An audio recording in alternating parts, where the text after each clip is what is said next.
Mic check, mic check. Testing 1, 2, 3.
got to stand up strong, face the truth about themselves, to understand what went wrong. I know we can find a way.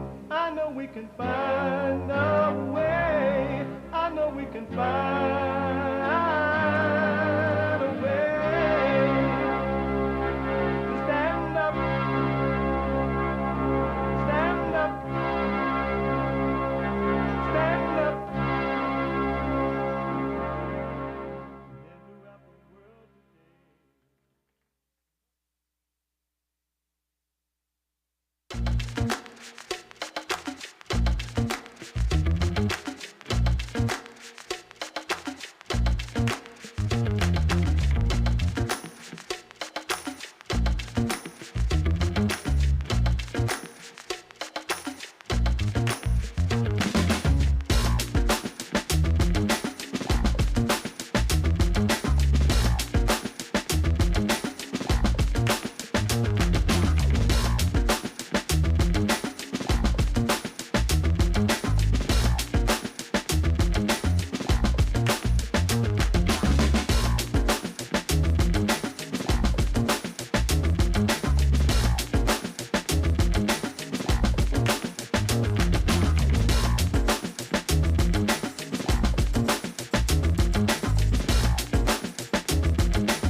Uniting the races with truth instead of dividing them with lies.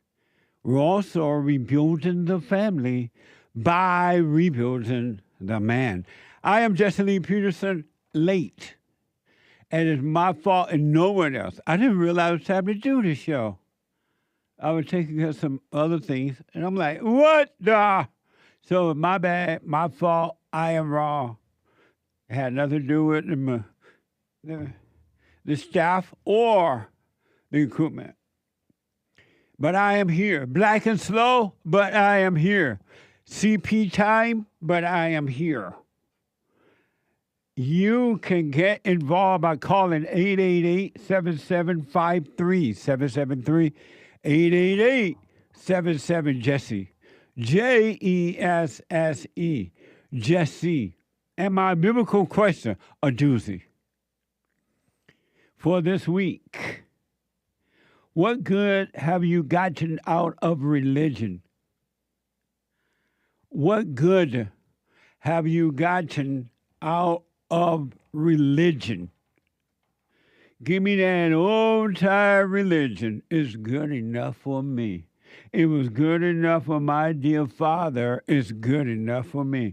What good have you gotten out of religion?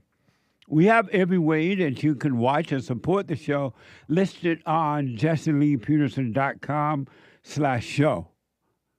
JesseLeePeterson.com/show. And if you're out and about, you can podcast the show. We are heard around the world by everybody and their mama, if you're black, and everybody and their mama, if you're white. But either way, we are heard around the world. And for the flat earthers, we are heard up and down the world. Like that. Amazing, huh? So you can podcast, but you can still listen live if you're busy doing whatever you're doing, running around, making breakfast, lunch, and dinner, arguing, fighting, whatever. By calling the listen line on Talk Stream Live at 605-615-4131. That's 605-615-4131. And to donate and have your comments read out loud, go to Buy Me a Coffee.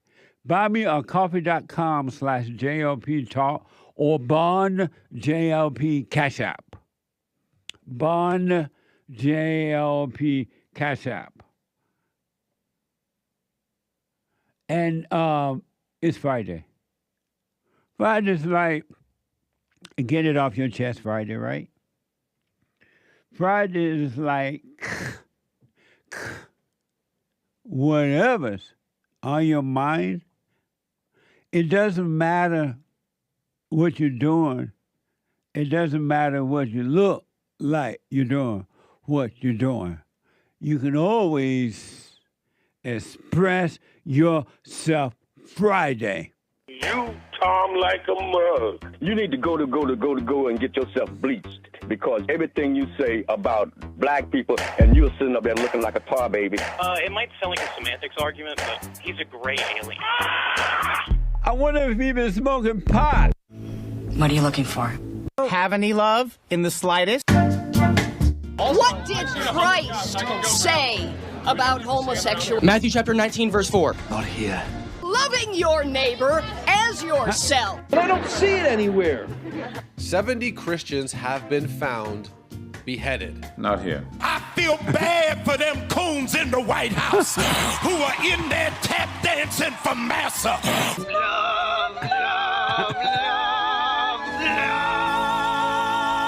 Not here. What love got to do with it? What a mess. So again, I take no credit for the video. Don't blame me. Don't say it's good for me. The Anchor Baby put that together, and it's amazing. The Anchor Baby, and the Anchor Baby is here Monday through Friday at 12 noon. In case you're not aware of the Anchor Baby, check him out. He is on fire, and he's on, what he's on, Hake? Rumble.com. Rumble.com at 12 noon Pacific time. And the Anchor Baby is on fire. Energy given to him by God. Not on loan, it's a gift. And God just said, I'm going to loan this to you, and you have to bring it back. No, he gave it to him. Amazing stuff. So my experts are here.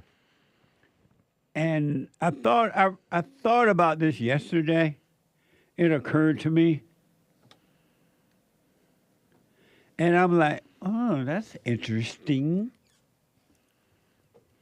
And I thought, let me ask the Anchor Babies about this because they're my experts. The Anchor Babies? Anchor Babies. Are we all Anchor Babies now? We are all. Not Anchor Babies, my bad. If we're all Anchor Babies, nobody's an Anchor Baby. It's just on my mind about the thing. But I thought, let me ask my experts about this and see what they have to say. And I was like, oh, okay. So I contacted my producer and told him that I want to talk to the Anchor Babies. Anchor Babies. Anchor Baby on the mind. I know. We are a nation of Anchor Babies. The expert. So my first expert is Hake of the Hake Report. Monday through Friday from 9 a.m. to Nice. to 11 a.m. A man with anger is a murderer. And man means man or woman, Yeah. ladies. We had one coming out that says anyone with anger is a murderer. You can get that at bar on the store, rebuildingaman.com/store. So he is an expert here. And next to him is Joel Friday TV. He black. Dealing with relationships. Monday through Thursday, even though his name is Friday. It's Monday through Thursday at 11 a.m. Pacific time. And an expert on the Jesse Lee Peterson show. And last but not least, the Anchor Baby. Monday through Friday at 12 noon Pacific time. And an expert here on the Jesse Lee Peterson show. So I wanted to ask, and I haven't discussed this with them. I wanted to ask, I'll start with the Anchor Baby first. Nick, do you have and keep a budget? Uh-oh. I've been meaning to do that. I have my own way of handling money, and in my mind, it's working. But in my mind, I also think I need to be doing more, and I should be budgeting. And I've been meaning to do that for a while, but yet I don't. And so, do you have and keep a budget? I don't have a budget. I don't have and keep a budget. Oh, And okay. what is a budget exactly? You don't even know what it is. What? I think is it when you? No wonder you don't have one. You don't even know what it is. Is it when you? How are you going to be an expert? Is it when you like set a certain amount of money for everything, like food, that kind of stuff? I'll come back to you in a minute. Joel, do you have and keep a budget? Yeah, I believe so. You're not sure? Yes. Yes, what? That I have a budget. And what is a budget? The anchor baby doesn't know what it is. I mean, I just see it as, if I understand what you mean by it, I mean, well, I guess if I understand. I guess it's pretty self-explanatory. Just have your money in order, organized, and kind of written out. What kind of answer y'all? And he's like holding like a serious face, Right. a straight face. Your bills all in order, your finances, you know where everything's going, you know how much you're saving, you know how much you're spending, that kind of thing. That's how I see it. Oh. I think. So you say yes, you do have and keep a budget? Right. You about to say what? He Anchor has baby? like the seeds of doubt in him. He I says, know, it if he sounds just like said doubt. it with confidence, he would be fine. I think. But it makes me doubt that he has it. I was just gonna say it sounds like less than what I knew about budgets. Right. Hey, Yes. do you have and keep a budget? No. Only in a loosey-goosey way. Meaning what? So, like, you know how everybody has a diet. But a diet is not necessarily a plan. A diet is just what you eat. So, in that sense, yes, I have a budget, and I keep a budget. And what is a budget? A budget is what you spend, what you save, what you waste, stuff like that. Oh, for real? But You didn't sound too sure. I said that. Yeah, but I a was proper convinced with Joel. a proper budget is one that you pay attention to. Perhaps you write it down and are quite strict about it. And no, I'm not strict about it. And why not? I think that it's partly trifling and laziness, and then, but I don't think that it's necessarily bad not to write it down at all. Because if you just have good habits with your spending, then you don't necessarily need it. You don't need a budget? Right. What? Right. I feel better now. Oh. But it's per capita, the people who do write it down, I think they're dealing with it better because they're actually paying attention. Oh, okay. Yeah. Okay, but I'm quite aware. Like every Saturday, I go down my bank and I just scroll down and I just look at what I spent. And then like probably once a month, I look at this thing that puts out a pie chart of exactly what I spent on stuff. Right. And I feel like just looking at it, and people have asked me like, what do I, like close people, like, what do I do with money? I'm like, here's one thing I do. And it's like, I just look at it, just looking at it, just giving me awareness helps me make decisions. I'm spending better and all that. It's working for me a little bit. It's I'm thinking I working. could do more. Really? What more can you do? Budget. What? Budget. That's like a nagging thing in my mind. Like you're only supposed to spend $2 per meal. Is that what you're supposed to do? Where is that, in Philippines or something? $2 what you a piece of bread and some water? My brother laid out a budget with his family, and it was something like that per person. $2 a meal? Right. What? Your brother mean. Yeah. And you say? So you do have a budget? Yeah. But it might be because maybe I have like a little bit of Asperger or something. Asperger? Right. Because Oh. it's like I don't like not knowing what I got and where it's going. Like I like knowing the ins and outs of what my account looks like.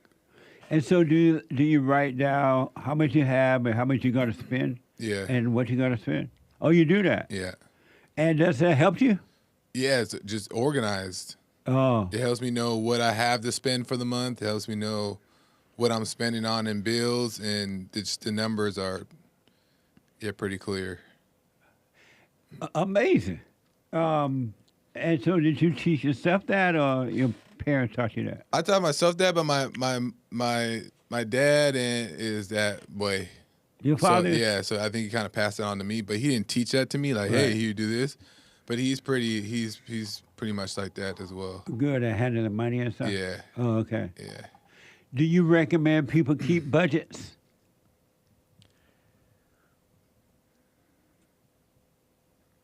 I don't know I don't know if I recommend it or not. I lean towards yes, but how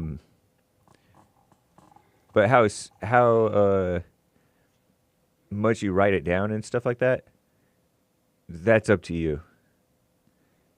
Meaning that's a toss-up. Like, if you're good at just living a relatively frugal life, then I don't think that you need to be spending your time and energy looking at that stuff so much. I have an aunt who is perfect at keep a budget. She writes down everything, every little thing. Yeah. And she used to work for a bank, too. After she started working for a bank, but she was like that before the bank. Do you recommend people keep a budget? Yeah, because it helps you realize that you don't need as much as you think. Because, like, there's this poll online, or not poll, but, like, there's this thing that, like, stats that says that millennials or whatever say they can't live life happily unless they're making $200,000 a year. And they're saying they that work for the government, right? They're saying that if they have any less than that, they're broke. But if you budget your money and you actually know where you're spending and what's going in and out, you actually realize that you have way more than you think, and you actually spend. You know what you can spend and what. So I think it's good to know have a budget. Yeah. Then, do you recommend people keep a budget? Well, I came into this thinking budgeting is where you pick out every category of spending and you allot a specific amount. But whatever, budgeting is some attention to your finances. I recommend having awareness of what's going in and out. For me, I mean, I came into this thinking I need to do more, but if there's one thing I can recommend is just really having that awareness. I just agree with some of what Joel said. You'll know what's coming in and out, and you'll also be able to live less. You'll be able to live more frugally, and do that as well. Right. It's just, for me, just really just knowing. It just tells me what's going on. I can't do it the other way. Just right, like I have no clue at all. I've never been able to write down everything I spend, and kind of write it down and add it up, and here's what I have left. But I've always been like a cheap spender, and that came from my father. My father very cheap, very cheap. But yet he had businesses. He had 2 or 3 businesses, and he bought property. He kind of did his thing, but he was very cheap. And for some reason, I became like that. I don't know how. And he didn't teach me that either. Mm-hmm. I just became that way. So I kind of always been like a cheap spender. But I've noticed lately that I don't want to buy much. I buy only what I really need. Or sometimes want, I may want some cookies. I'm thinking like real ones, like a new car, a pair of shoes. That's a need. Oh. I only buy what I need, and once in a while what I want. And then I notice as a result of that, I don't spend and waste a lot of money. Mm-hmm. So I don't know if you need to just write down a budget, because when you write down a budget, and I'm not telling y'all don't do it, but when you write it down, it almost seems like desperation, or you don't trust yourself, or you're like out of control in some kind of way. That's part of my hesitation too. It can become like a God, and a guilt thing. and all kinds of stuff. That's a good point. You you go out for dinner, you spend $50, you feel all bad about it. Yeah. Well, when I say budget, like when I spend things, I don't write it down. What I do is like at the end of the month, I have it all like what I have coming in and then what I have going out for bills. I mark that down, and then whatever I have left, I put into another account so I know how much I have to spend for the month. Oh. But I don't calculate like, oh, I bought some Starburst. Let me write it down. That's I don't write stressful. it down. Yeah. I have the apps. We have the apps that help. So I don't record anything. I just look maybe once, twice, 3 times a month. I just look at some of the spending. I see, wow, I spent this whatever on this, and then the next time I spend on that, it just like that reminds me, and it gives me a little bit of awareness. He's a millennial. He doesn't use cash. He uses an app. No, he uses his card or Apple Pay. He doesn't or use whatever. cash? Right. Wow. That's how he knows what he's spending on, because if it was cash, then he'd have to think back or look at receipts and stuff. Wow. And again, I just quick scroll through. I get a quick look at how much I spent on like a category. I remember the government years ago said that it's going to make everybody use credit card. A cashless society. Dude, and it's happening with they the can track you. It's true. I carry cash because of the old school, because of that old school that I see around me.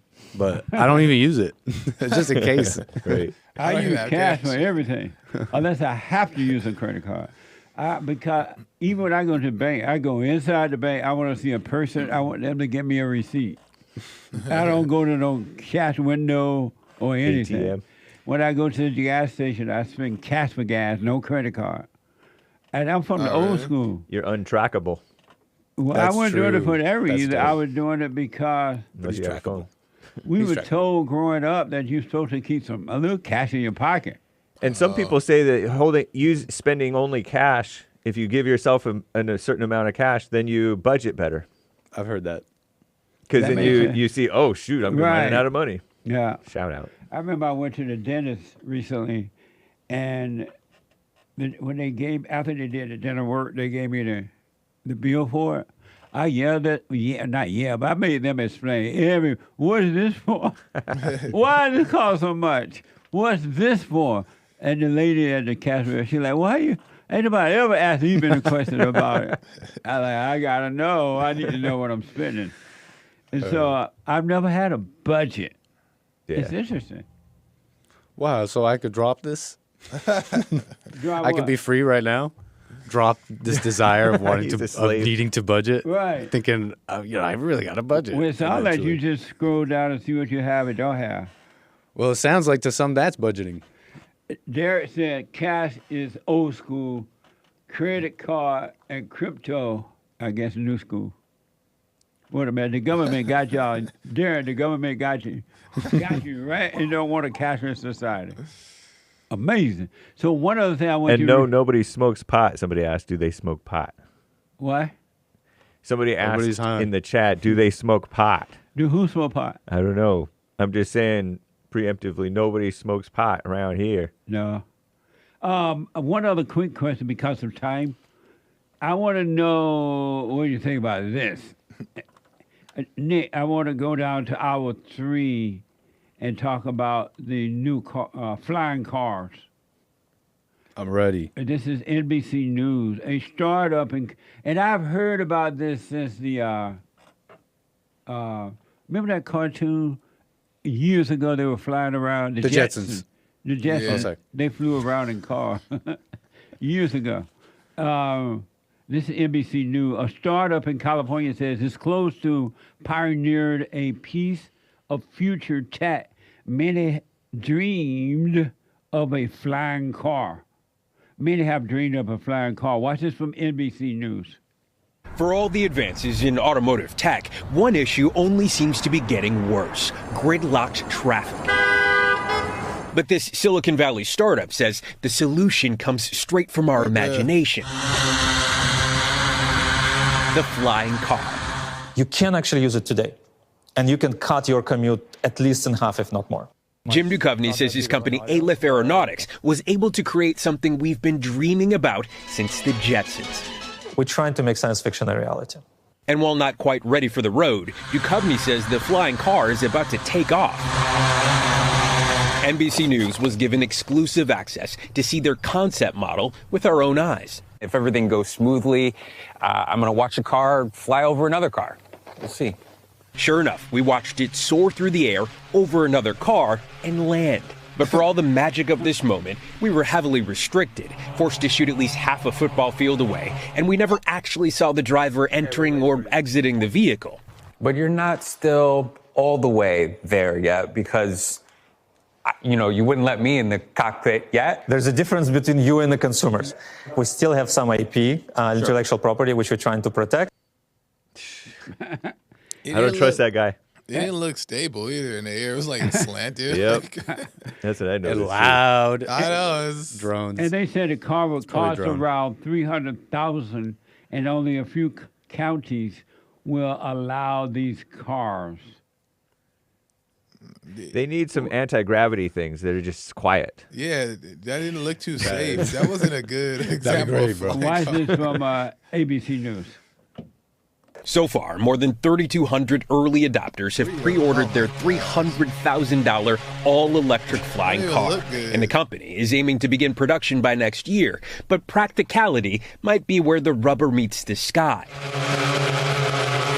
Only a few countries allow for the kind of road-to-air reality Duchovny envisions. It's going to be slow, incremental approach, which is good for legal integration, which is good for consumer integration. Demand grows, regulations will catch up with the tech. For now, it's still that cutting-edge pie in the sky. Steve Patterson, NBC News, Silicon Valley. Only a few countries, not county. I got bad news for you guys, though. What do you think about that? Yeah. It's that when these cars come out, the dream for driving is no drivers. So you won't be able to fly them. You might be able to ride in them, but the near future of driving is no people driving anymore. Oh, yeah. That's what Derek was telling me about this car. He was like, no one's going to be driving it. It'll be run like the cars do on the road now with nobody, no human beings driving them. What do you think about the idea of flying in a car, driving in a car? Flying. Well, for one, if Elon ain't making it, I don't want it. Can't trust it. No. It just seems, I mean, it doesn't seem, at least that model is not convincing for me. Like, it doesn't look But it's it's a beginning. Always when you first started creating things, it looked weird until you finally get it right. You know how much the Wright brothers failed. Right. Mm-hmm. I don't know. You would think that they would have a better first model than that. But anyway, the point, the question is, what do I think about it? It's even scarier to know that we're not gonna. It's gonna be driverless. Like there's not gonna be any drivers. It's just AI. I really don't trust it. Could you imagine being on a plane that's like ran by the computer? I know. I don't like or that. a black person. DEI is the precursor to that. Yeah, I choose a computer over a black person. There you go. There you go. The incoming AI. Here it is, folks. Dang. What do you say, hey, about it? Yeah, the government could kill you. Like they could just say, "Oops, crash," and with the driverless thing. Yeah. But it is cool. It's cool? Yeah, it's cool. I agree with Joel. This one takes all the wind out of my sails because I've wanted forever to have like flying cars and turbo boost and all that stuff. But it's scary. I think about the number of crashes that are going to happen when that thing falls from the sky. I know. Especially at the beginning. That's when the price of progress. Right. It's going to fall on other cars and other people. Mm-hmm. I think the only thing I like about it is going to happen. That's for sure. It's going to come to pass. So I would recommend people should invest in it. Do what you want with your investment, not because I said it, but I think it'll be a good investment on the bottom line, cheap to invest. Didn't they say people have already purchased it? Those are pre-orders. But people already ordered. you want to invest in the industry. I see what you're saying. But don't pre-order.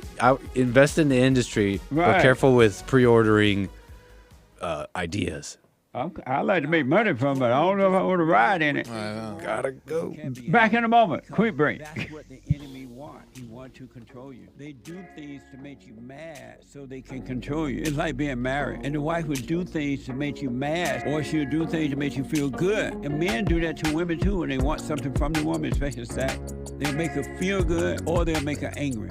And the woman's gonna have to say, you don't want to be angry. You want to speak up. You want to disagree with what's going on. It's wrong, but do not be angry. Then you won't have fear. You won't have doubt. You won't have worries. You'll be able to see, but you got to stay away from anger. That's why you must forgive your mothers and your fathers so that you can overcome the spirit of anger. It's a spirit and it's wicked. Nothing good in anger because it has no love, folks.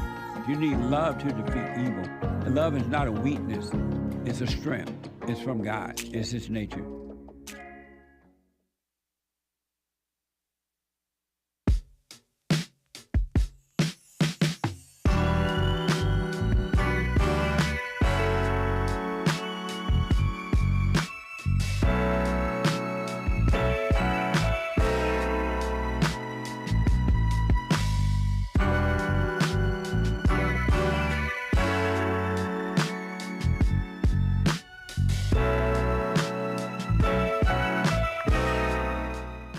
So I'm not recommending you invest in these cars. I'm just saying, it just seems like off the ground investment because it is going to happen.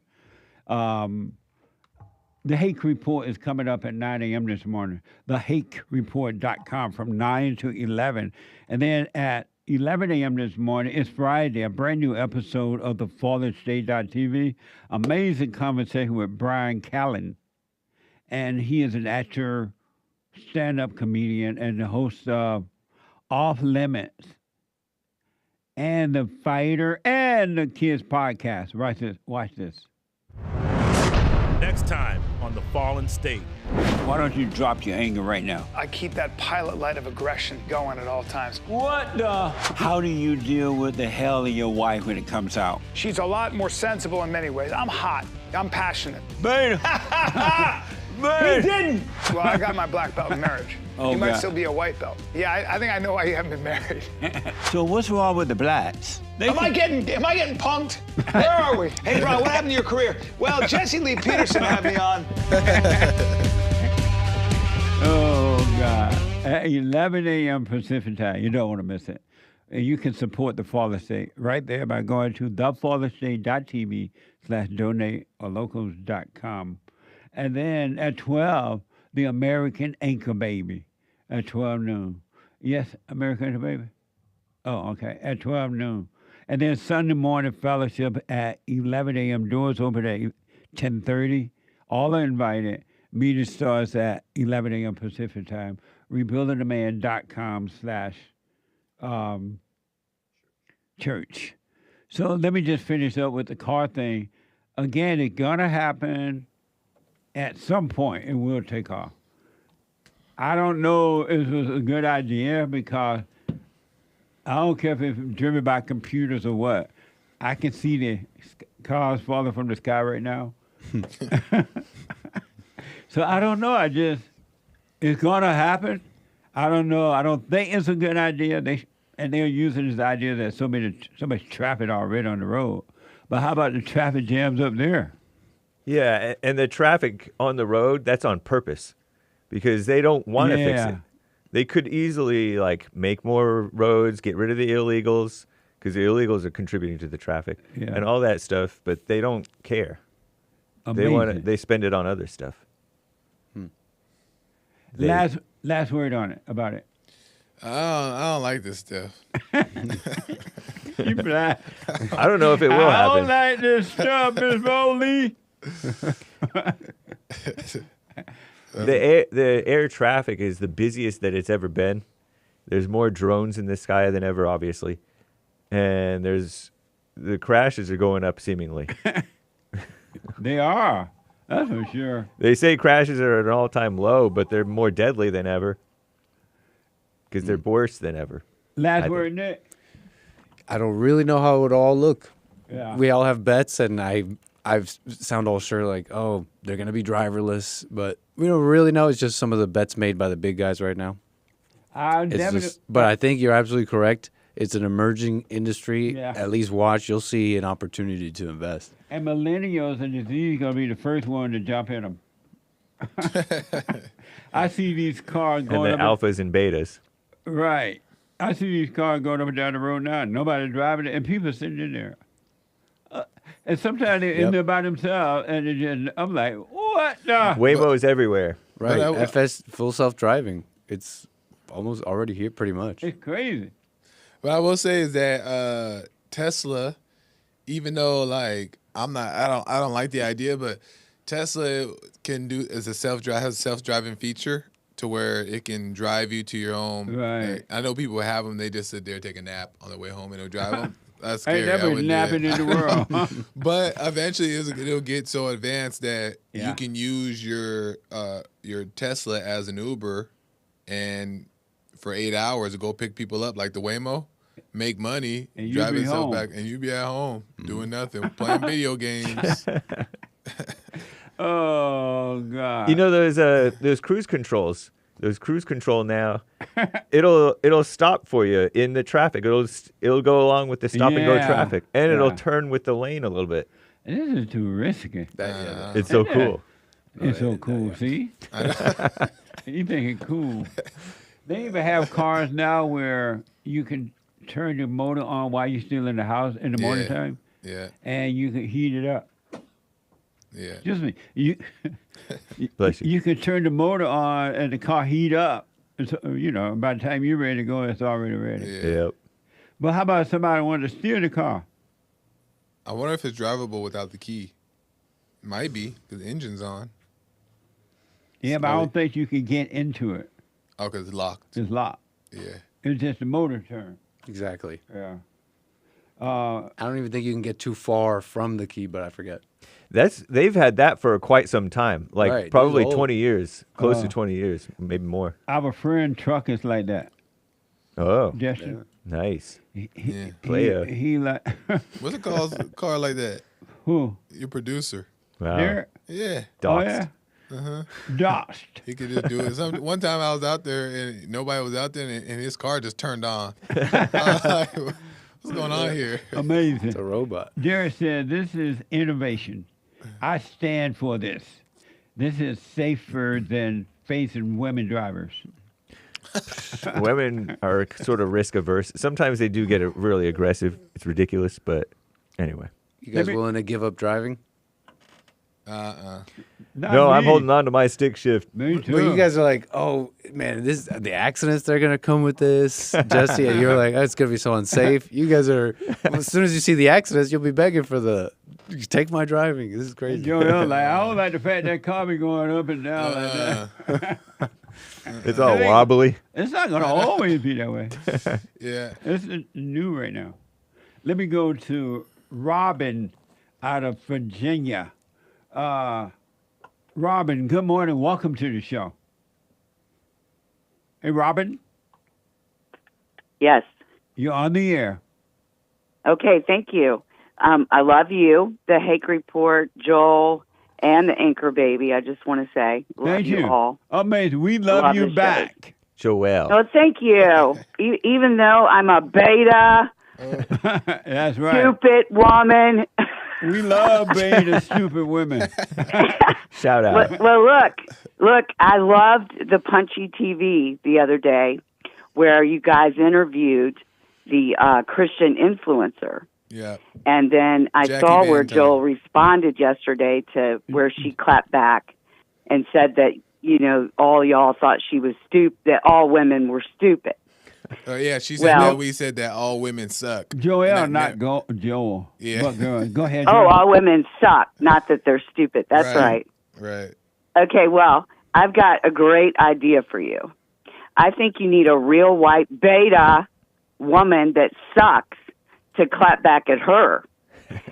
Because, first of all, I'm a recovering Pentecostal, so I could see on all y'all's faces exactly what you were thinking. Because, if you're real about it, if, you can get real about it as a woman and admit these things, then you totally understand, that she's Bible thumping for sure. and throwing the scriptures around as she wants them. And I got another one for you. You know, Me Too. Well, here in Virginia, Johnny Depp was sued by Amber Heard. And, you know, she got her, you know what, handed to her. And it was so funny. All of us in Virginia now, we say Johnny too. You know, you're not getting away with that. We're Johnny too. Instead of Me Too, Johnny Too. That's nice. That's right. That's right. Look, I knew from day one of that trial, when she walked in that courtroom, I said, "Oh, honey, you're not getting away with this in Virginia. You know, you're not getting away with it." Yeah, but what's her name? Robin. Robin. Why do you think it's so hard for women to be completely honest, though, about, and maybe, not all women, obviously, but why do you think most women it's hard to be completely honest? Because we do suck, and it's just like Jesse has said. You know, I've got two grown children, a 38-year-old and a 32-year-old, and I see it all perfectly clearly now. I thought, you know, I'm going to church. I'm the bus ministry director. You know, I'm bringing my children to church. The whole time my son is telling me I'm taking him to a cult, you know, and it was crazy. And, you know, now, thank God for sure. And Jesse for absolutely showing me this. He is 100% correct. And if you don't your mother and father, with me it was more my father.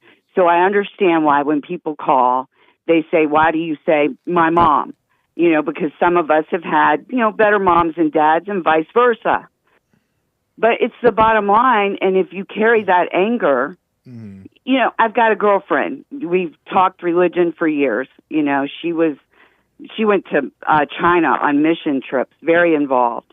And she always calls me and asks me questions like that. You know, well, anger's good. It's righteous. They just don't want to get, you know, it, like you say, women are more emotional. Thank God Jesse taught me that.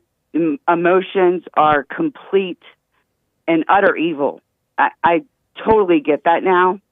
And if I'm crying, I'm lying. I understand that. But she, you know, it's hard for a woman to admit she's wrong, just like you said to her. Exactly right. Because if we do, then we've got to go within and acknowledge it. And if we forgive, the Father will forgive us. And he's right. We didn't know any better. Robin, what's so hard about that? Why are women afraid to, or people really in general, but why are women afraid to be honest and go within and say exactly what they see? Why are they in denial? Why do they go around it? Why not just be straight up honest about it? Why not be straight up honest about it? Well, yeah, I mean, it is hard for women to admit that they're wrong, and they're right fighters, for sure. And he's asking why is that? Right. Because of time. Why is it hard for women to admit that they're evil? Why is it hard? Well, people like to be the victim. They like to blame other people, just like the friend I was just talking about. She went through a bad divorce. She didn't want it. And she has done nothing but blame him. It was all his fault, you know. And now finally, she's coming around because I introduced, well, not because of me, but I told her about Jesse, and she's coming around to see. I think women think this too. They think anytime a man is telling them what to do, you know, they're misogynists. They think they're smarter than them. Well, you are. Y'all think with your left brain, we think with our right brain. You know, that's just the way it is, you know. And so I think a lot of women, it's hard for them to be submissive, period, to anyone. And society as well has made it where women have had to go out and work and be strong in the workplace, you know. And if they are, then they're called, you know, bitches. Right, exactly. They're called a bitch, but if they're weak, then they're trampled all over. You know, so I think it's a combination of society and where they put us. So let me ask, because of time, Robin, do you keep a budget? Do I keep a budget? I do. Oh, do I okay. always follow it? No. That's the honest That's a nice truth right laugh. I there. like that laugh. That's funny. Hey, y'all, look, I used to be a DJ, and I don't have a social media following, but I was on TikTok in 2020, and they were dragging me up and down Black Twitter, threatening my life. It was insane because I brought up the OJ trial and how all these people are out there cheering for a black man that has brutally murdered 2 white people, and I've never seen white people do that with a white man brutally murdering. You know, they went crazy. Robin, I got to run anyway. because of time. Thank you for your call. I appreciate it. All right, thank you. All right, amazing. Bye now. So just talking about the budget thing, when a friend texted me and he said, I would not be in good financial position if I wasn't frugal all of my life. When I was younger, I mentioned I monitored every penny that I had spent. I used a credit card instead of cash all of my life, but I pay it off automatically every month. I've not had a car payment since 1990. My father taught me to control money and never let money control me. This helped me to have no stress in my life. He makes a good point. When I do use a credit card, I make sure I pay it off right before the time so I don't have to pay interest on it. Yep. I always avoid paying interest that's on one my thing my credit dad card. told me to do. Oh, you did? Yeah. And do you do that? Oh, yeah. Yeah. Yeah, you don't carry debt. Yeah. Nick, do you pay off since you use credit card, you pay them off so you don't pay interest? Well, I use credit cards sometimes, and when I do, I pay them off. I use debit. I just use like use cash. a debit card. Right, like electronic cash. Oh. But I still use credit, and I don't like holding debt. I don't like holding debt. How about you? Yeah, I've had some bad experiences with credit cards. But don't give a black person a credit card. But I've learned through trial and error to do it that way. That's funny. Let me go to Grace.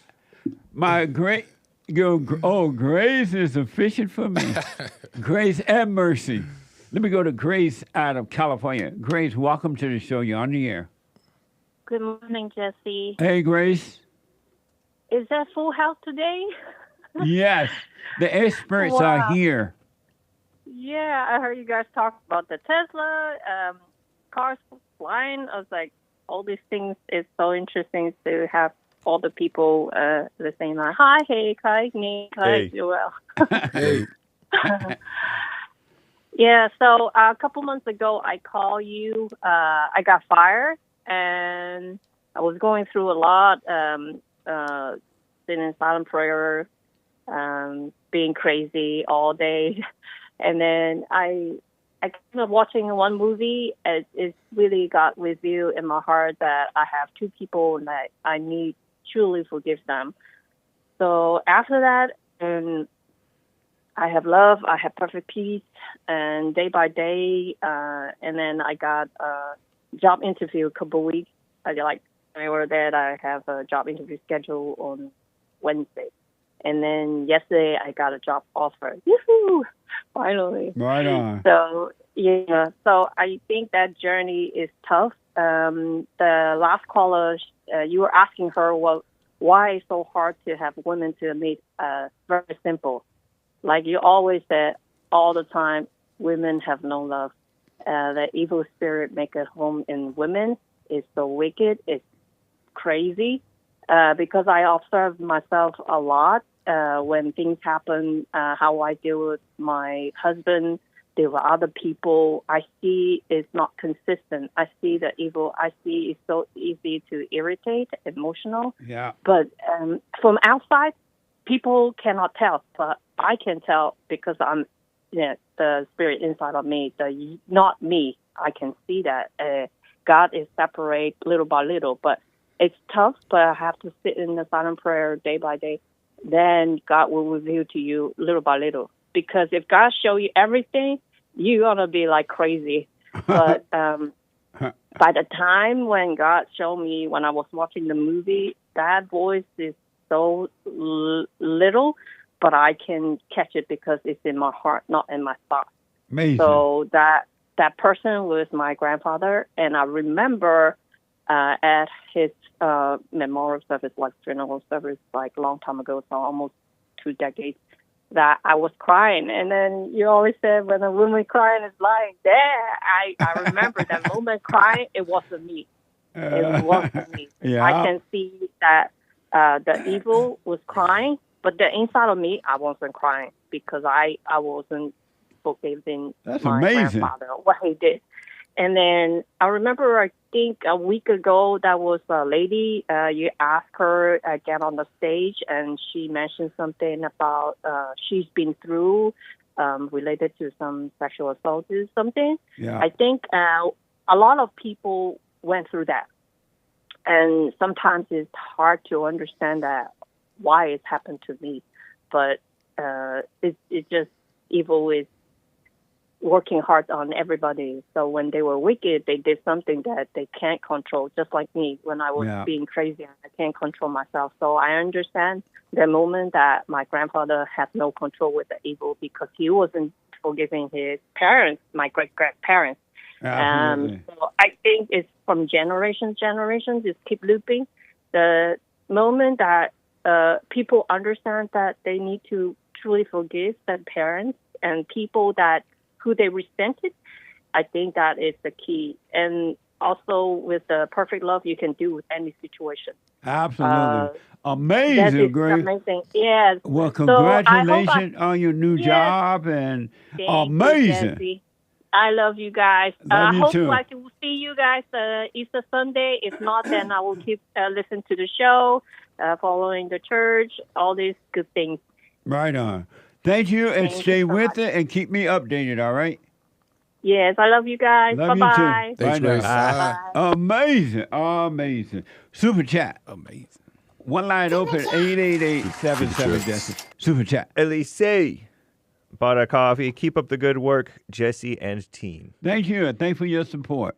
Gregatron. Okay, Jesse, I may have made a mistake. Maybe you didn't ghost write Kanye West's song Amazing. However, you should be in the remix, Jesse. Here's the plan. Whenever Kanye says amazing, replace it with your voice saying amazing. Nice idea. I'm have to talk to Kanye. Yeah, call it the I'll speak to him about it. Call it the JLP Alpha Mix. What do you think?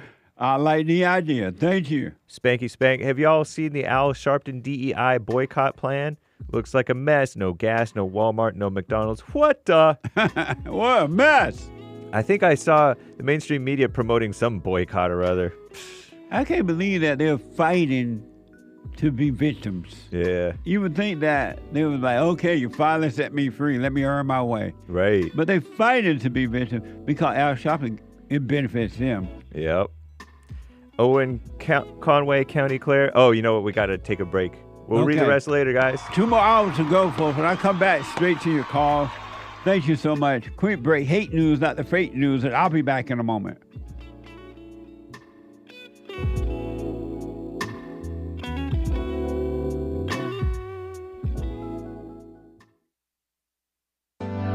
Steve, thank you for calling and thanks for holding. How have you been helped by the show? I'm going to tell you this. I believe you might go down in history as one of the greatest, if not the greatest, black man that ever lived on planet Earth, as far as I'm concerned. I don't know anybody before you that's been that great. You know, freeing the slaves is one thing, but you've been freeing people of their mind, which matters, it should be anyhow, to you more than anything else, because with the mind not being right, there ain't nothing else going to happen right anyway. If you can doubt every thought because you're not your thoughts, if you can doubt every thought, knowing that you're not your thoughts, you don't create them, they're not from God, that they're from the deceiver, the great deceiver, Satan. If you can doubt every thought, you can be free, just like that. At an instant. Bring every thought into captivity. It's so amazing.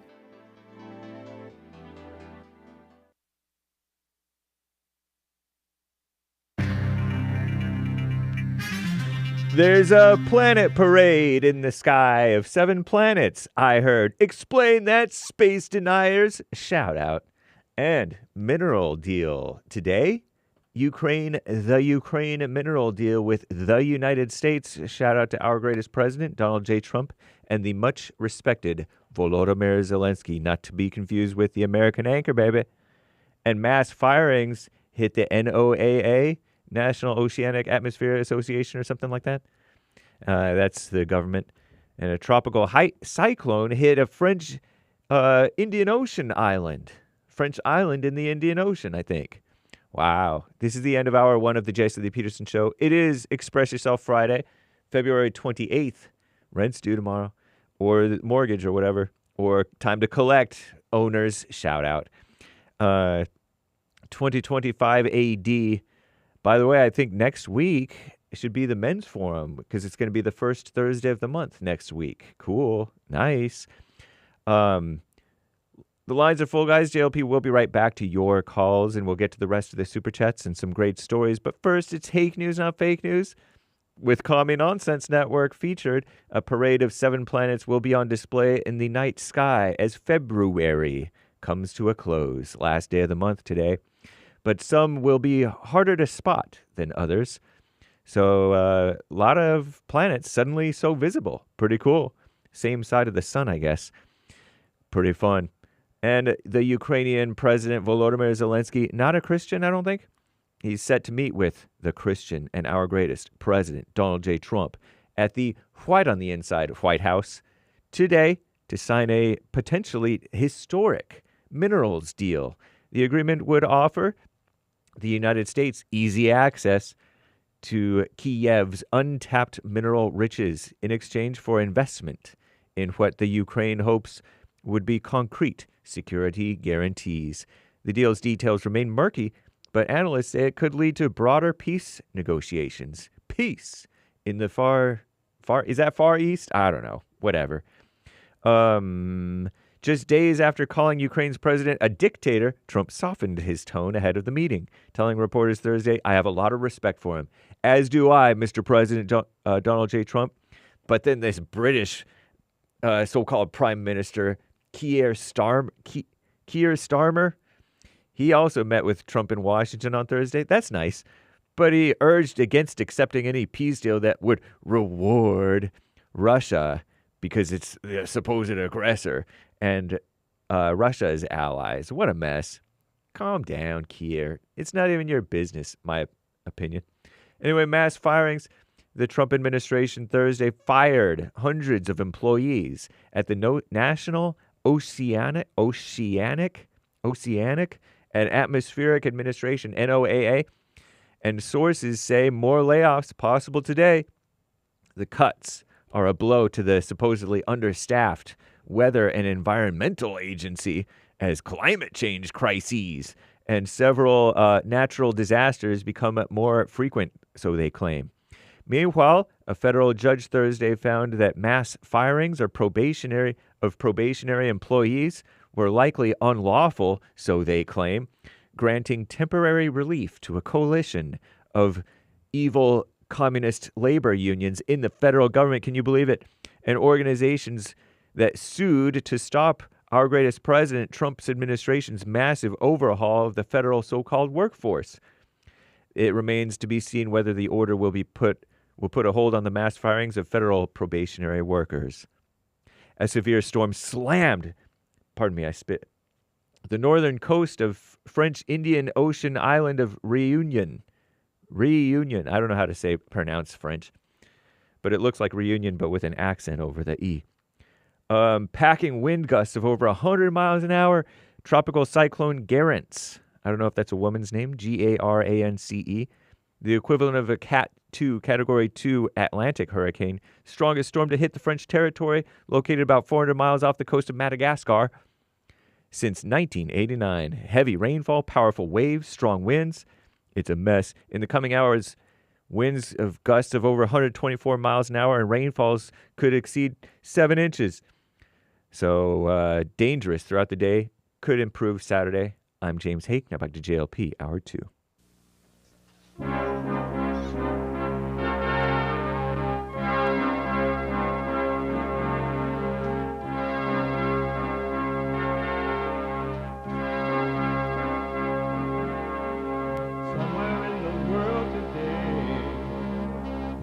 got to stand up strong. Ain't the truth about themselves to understand what went wrong. I know we can find a way. I know we can find a way. I know we can find a way to stand up, stand up, stand up.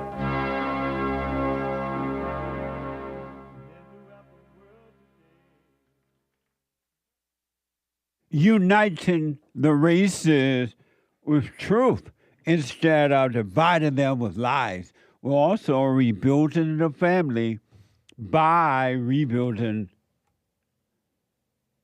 the man. I'm Jesse Lee Peterson. Welcome to the second hour of the show today.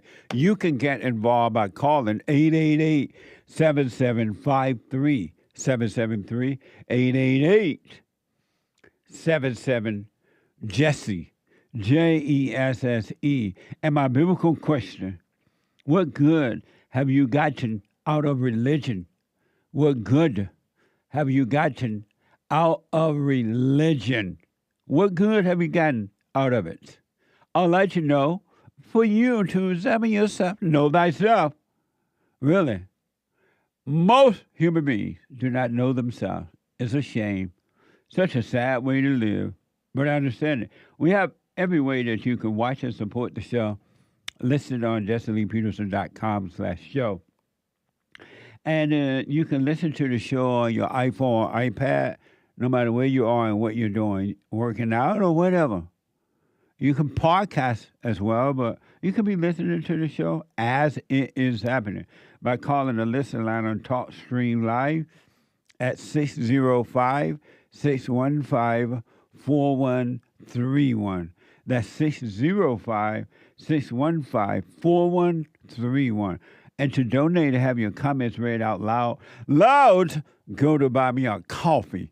BuyMeACoffee.com/JLP Talk or Bond JLP Cash App. Bond JLP Cash App. It's Friday.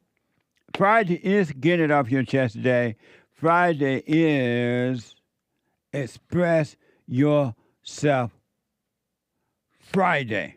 You, Tom, like a mug. You need to go and get yourself bleached because everything you say about black people and you're sitting up there looking like a tar baby. It might sound like a semantics argument, but he's a great alien.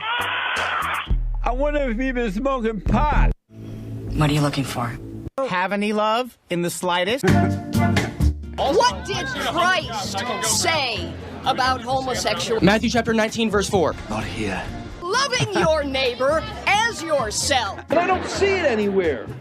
70 Christians have been found beheaded. Not here. I feel bad for them coons in the White House who are in there tap dancing for massa.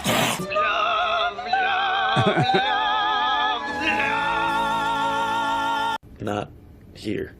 Not here. What the? 888-7753-773. Let me go to Nate, a first-time call out of Texas. Nate, welcome to the show. You're on the air. Oh, hi. Good to be here. Yes. I wanted to ask you about alpha and beta males and maybe share something I found out about the origin of feminism with you that I think you might be interested in. But I've heard you talking about beta males and alpha males, but I just found a journal article by Mind Journal, and they kind of expand these categories to include deltas and gammas and omegas, and it gets really complex. So I guess my question is, how do you think about alpha and beta? And then another little follow-up was that I have two daughters, and I heard yesterday watching some of your shows that you said that if you have a girl, you're a beta male. So, yeah. Any male that has anger, has 1 ounce of anger, is a beta male. because he has his mother as nature. He has a woman's mindset and emotion, and he act just like a woman. He think like a woman, and he act like a woman. Any man that has anger, and then any man that doesn't have anger, they've overcome it completely, is an alpha male, not a beta male, but an alpha male. And real men make boys first. Did you make a boy first or a girl? I only made girls, and my What brother. a beta! Yeah, my brother only made girls too. Beta for 3 girls, and then now he finally got a boy. Beta. You made boys first, not boys last. He made the boy last. The boy came last. What a beta! And now they're trying to teach the boy how to dance all the time. so we. What a mess! Yeah, it's a mess. But if I was gonna say, do you have anger? Oh yeah, for sure. I try to deal with it, but it's still there. But yeah. Why don't you let it go so you can be an alpha male? Well, it's more like it's just a work in progress, I would say. What do you mean? Like, in other words, I definitely have learned to control it, and you can't control anger. No such thing. Or like not act on it, you know. No, you are acting on it. Every time you get mad, you're acting on it. Yeah, that's what I'm saying. That I don't act on it as much as I did in the past. But why don't you drop it and don't? You don't have to. It's abnormal. Yeah. For men, period. But people, for men and women, it's abnormal to have anger. It's not a normal state of being. It's an abnormal. Why don't you just drop it and have no anger, so you can have perfect peace? I kind of think of it as like you said, abnormal, like a disease that it. No, it's not healed. A disease. It's a spirit. Yeah. Metaphorically, it's a sickness. It's not. It's abnormal. Why don't you drop it? I was going to say because I think it takes time for that to go away. So why it's not do you like think a that? Conscious choice. Why do you think that? Why do you think it takes time?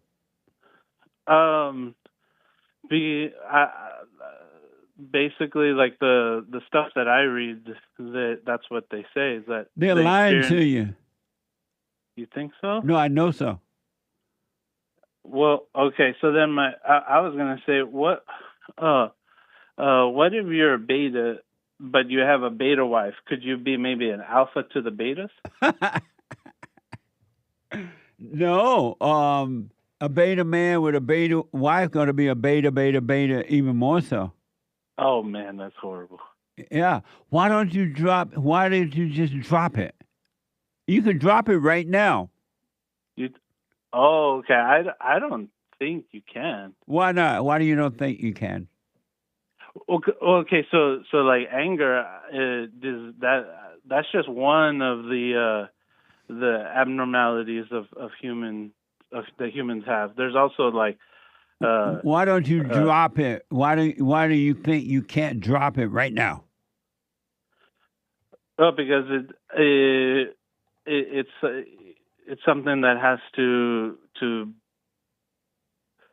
I guess be healed over time. You can't just do it. Why do you say you can't just do it?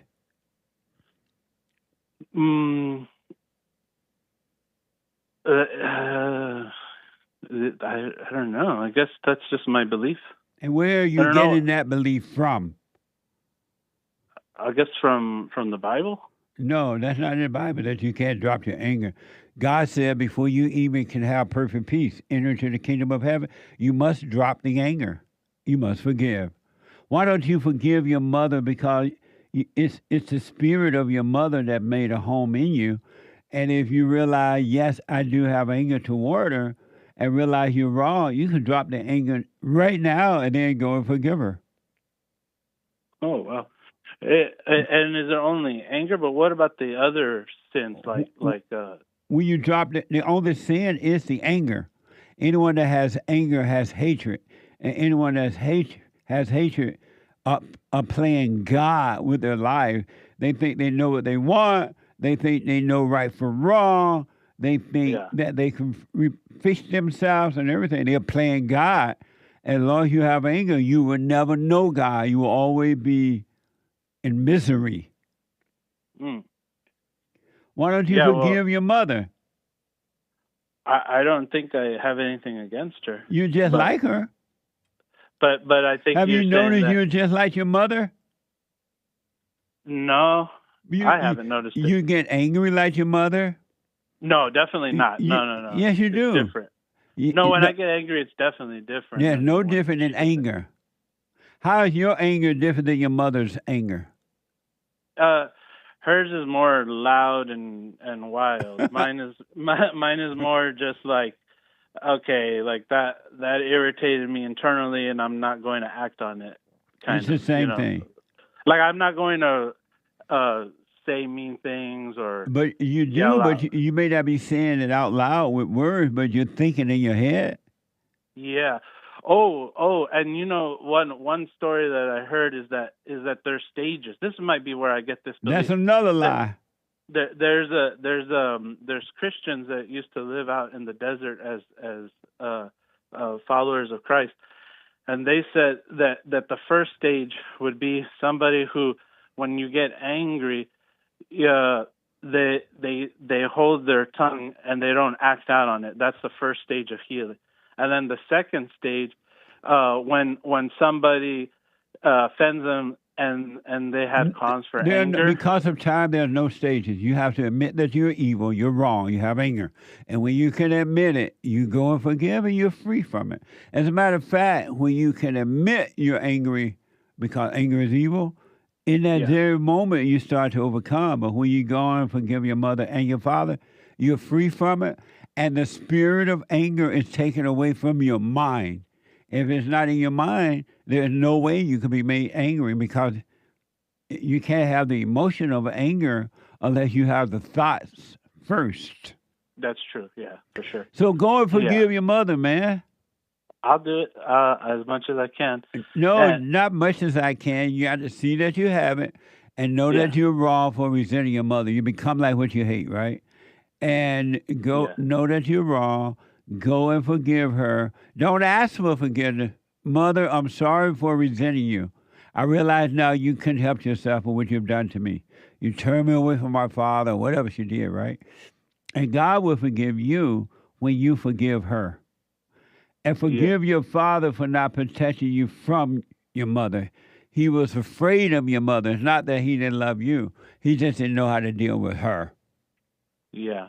And then the last thing I was going to tell you that I found out that the origins of feminism in the late 1800s, I just found out that they thought that Lucifer was the liberator. So that's pretty wild, isn't it? That the feminist movement kind of comes from, sounds like Satanism. It's definitely an evil movement because Satan is the woman's god.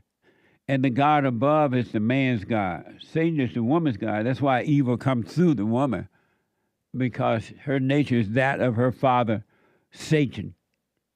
So does your wife obey you? Oh, she says she struggles to do that because she doesn't trust my judgment. Does she obey you? Not always. Why did you marry a woman that would not obey you? Well, at first she did, but then she was pretending. Maybe so. That's what it looked like. Yeah. Well, I got to run because of time, but forgive your mother, forgive your father, and God will forgive you, and He'll make you free, and He'll draw you into the kingdom of heaven right here on earth, and you will have perfect peace. All right, have a good one. Thanks, and you will no longer be a beta male, but you will become you'll be an alpha male. All right. All right, That's buddy. what I wanted to know. Thank you. All right. Bye now. Gilbert is out of Italy. Gilbert, welcome to the show. You're on the air. Hey, Jesse, how are you? All is well. How you doing? I'm all right. Nice. Good to talk to you. Last talk to you from Mexico, and I always find the time to listen to you and watch the show where I'm at. And I wanted to respond to the biblical question. What have you gotten out of religion? What I've gotten out of religion is a path to learn how to be one with God. Without religion, without all the churches that I've tried, like the Catholic, Christian, Baptist, Buddhism, and all that, without those tools, I would never have learned how to find teachers like you who just do what is heretic to those religions, that you don't need those religions. You just be with God, be in the moment. And so they were just signposts along the road for me. And so are you one with God now? 100%. Amazing. I want to respond, but I got to hold it until Sunday, and I do appreciate it. What time is it in Italy right now? It's 4 p.m. Same day, just 4 p.m. And you like it over there? Oh, my God. I tell you what, anybody who ever has a chance to come here, this is God's country. It is absolutely beautiful. The people are wonderful. The kids are disciplined and healthy. And there are some problems here, but they're related to immigrants. And that's primarily in Rome. But I'm in a small village on a mountaintop south of Salerno. So, I mean, all there's here is donkeys and olive trees. Really? Are you white? Yeah. I'm a Mexican. You're Mexican. Yeah, I'm American. And do they like the Mexicans over there? They don't even consider anything about race, religion, things like that. Really? And I travel the world. People, it's different. The egos are not there in these other countries. They just see you as a person. And if you treat them properly, they'll treat you properly and help you in any way possible. Right on. And that's the beauty of travel. And do they have blacks over in Italy? They do, but they're African blacks, and those are primarily in Rome.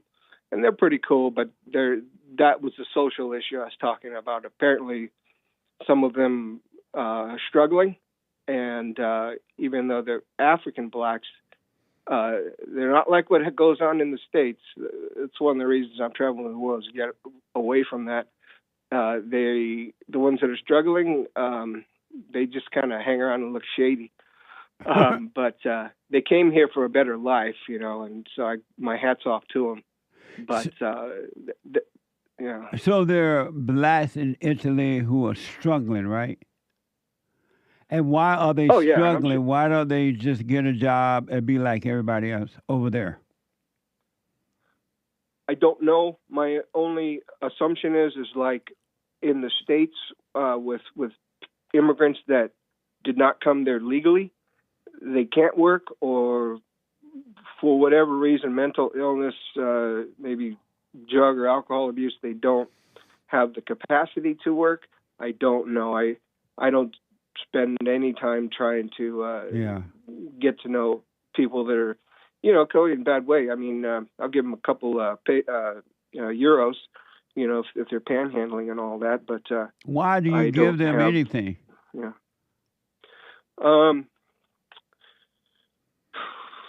I've been in places in life where a couple bucks really helped out a lot, and I understand that it does nothing to help them to get out of where they're at.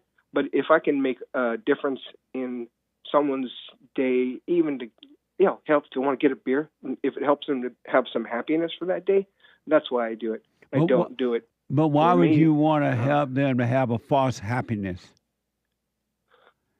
It's better than being in hell constantly. But a false Maybe happiness, a false happiness is hell. But maybe it would give them a glimpse of what they can live like. No, just to feel a little bit of happiness. It's just going to make that's the reason. It's going to make them hang out and beg for more free money. For sure. But there's always that chance.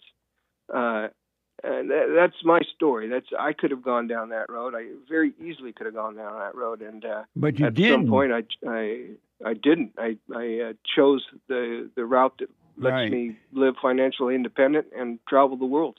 Amazing. So it turned out pretty good. Gilbert, thank you, man. Amazing. Thanks for answering my question about Italy. It sounds interesting.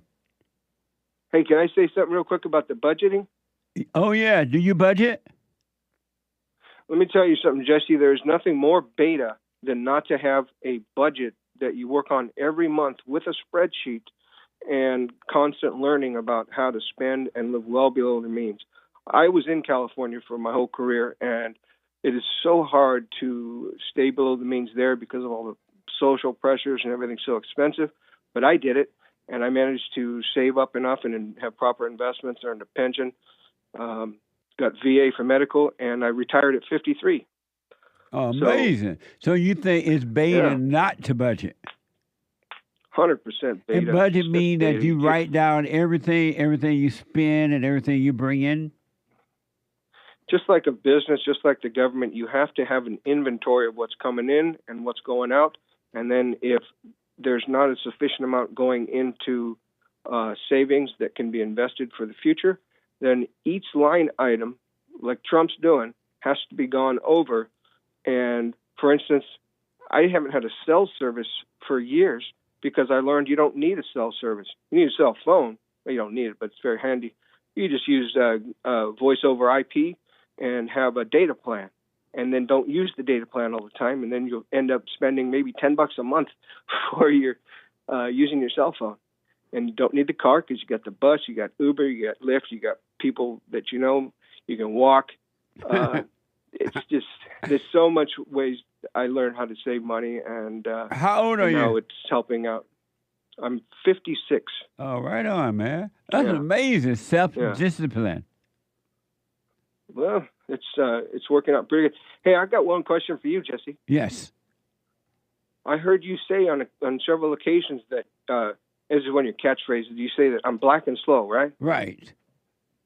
But who is black and slow? Me. Who is you? Black and slow. I'm just messing with you. I know. Okay. No, I know. Good talking to you. You too, man. Thank you. Amazing. I appreciate it. Love the show. Take care. Thank you, buddy.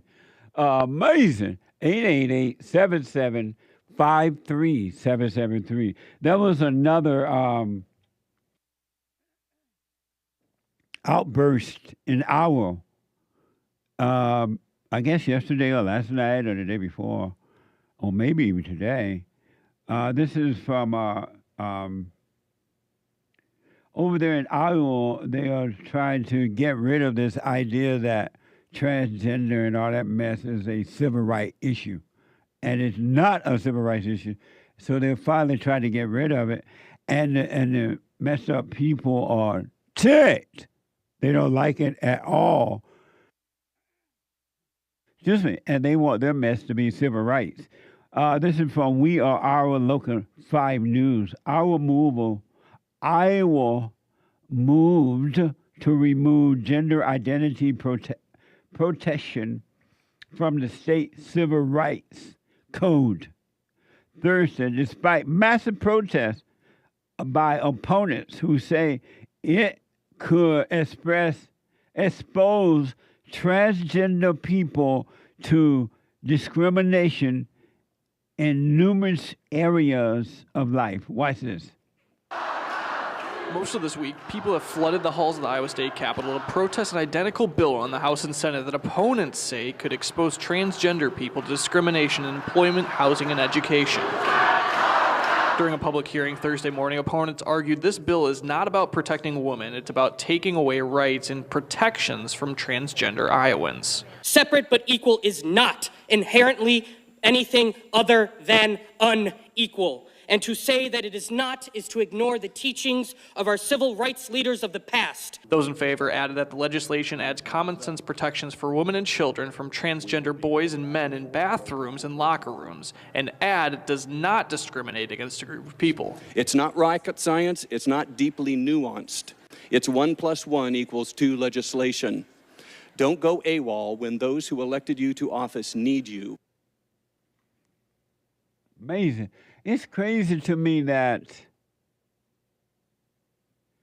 anyone would think that guys or ladies should be using the same bathroom. Or you don't want to put on your ID that you're a male or female. I mean, I don't care what your situation is. Some things that's, like, okay. They had a intense debate which erupted between the Republicans and Democrats over there. Watch this. Hours later, intense debate, Senator Johnson, a Democrat, asked Senator Schultz, a Republican, if he believes it's morally right to deny someone a credit card because they are transgender, and Schultz responded. You are putting words in my mouth, as you are wont to do. We have had this more times. You tried to trap me with a Ronald Reagan quote that I wouldn't play with. I resist anybody discriminating against anybody, assaulting anybody, doing anything wrong against anybody.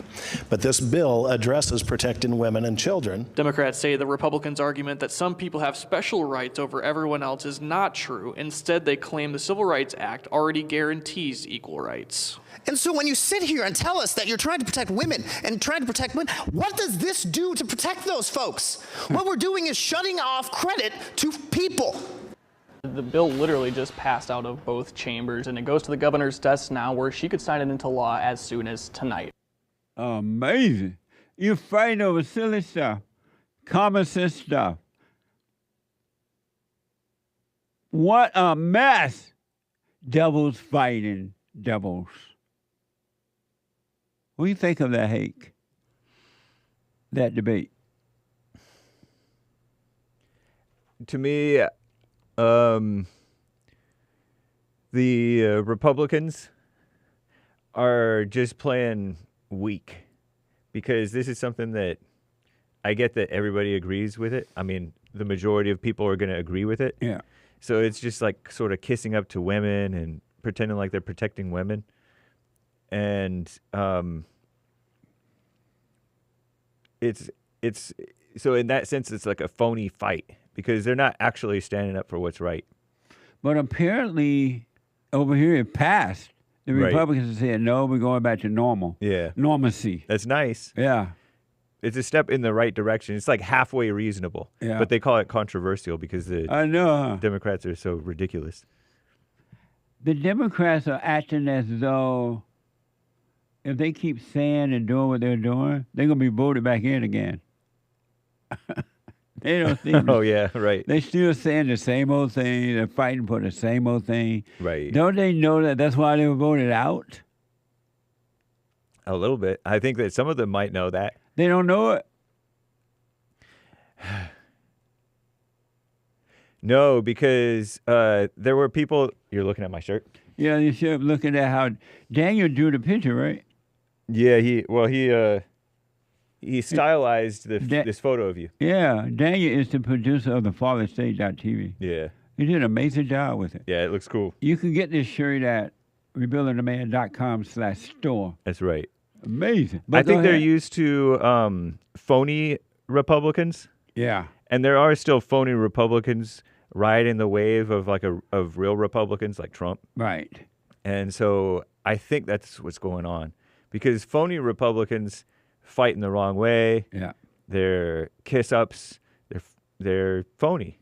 They actually agree with the fake idea of like racism. They do. You heard the guy talking about discrimination like it's this bad thing. It's not necessarily bad. When did it become bad to discriminate? Everybody discriminate. The ones that said that it's bad, oh, you discriminate, they're discriminating against you because you're discriminating against them. It's just communist propaganda from, I don't know, I know that they passed the anti-discrimination laws in the 60s or something like that. So it's been a brainwashing for a long time. Grandpa, tell me about the good old days. Tell me. When I come back, your super chats and your phone calls. Quick break. Back in a moment.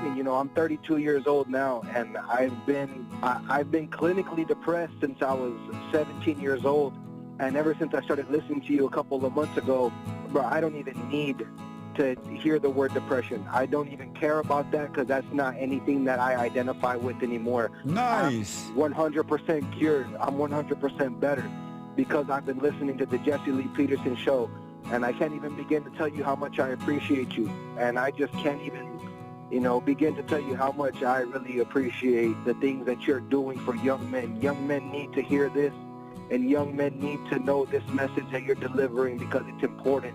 It's vital to their lives, Jesse. I just wanted to let you know that, man. That's amazing. I mean, you made my day, man. When I hear one soul has returned to the Father, it's like 1,000. It's better than silver and gold. So God bless you, man.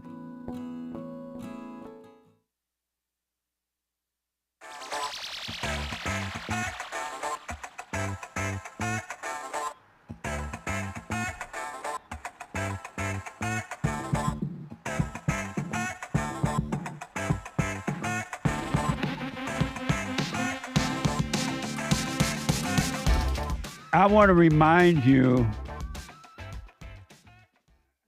as I've been doing for a while now, to check out Goldco. Goldco, we've been talking about budgets this morning. Do you have a budget, right? Well, there are so many ways that you can save money. Real estate, cash, and especially gold. I think gold has been and will always be valuable. Gold has always been seen as a safe haven because it's something real to invest in. I truly believe in investing in real estate and gold. So I want to encourage you to do it. Speaking of budget. So for my listeners, Goldco and I have a special promo. Qualified accounts receive a 10% instant match in bonus silver, a 10% instant match in bonus silver. So I recommend you reach out to them to learn more. Go to Jesse Loves Gold, JesseLovesGold.com, JesseLovesGold.com, lovesgold.com, or call 855-644-GOLD, 855-644-GOLD. Tell them Jesse sent you. It's time for you to take control of your own life. You are responsible for you. Get busy taking care of you. Amazing. 888-775-3773. 888-77-JESSE. Let me do some super chats, and then I go back to the phone. Super chat. Super chats. Owen, Conway County, Clare, Ireland. Bought a coffee. Hi, Jesse and gang. Do good-looking older women still hit on Jesse? I'm sure Jesse is running from them on a daily basis. With his athletic background, they won't catch him either. Regards from County Clare, Ireland. Thank you. I appreciate it. Yes. To your question. Lin Yen with a super chat. A budget is what you do in use of caloric deficit for weight loss or caloric density for optimum muscle growth.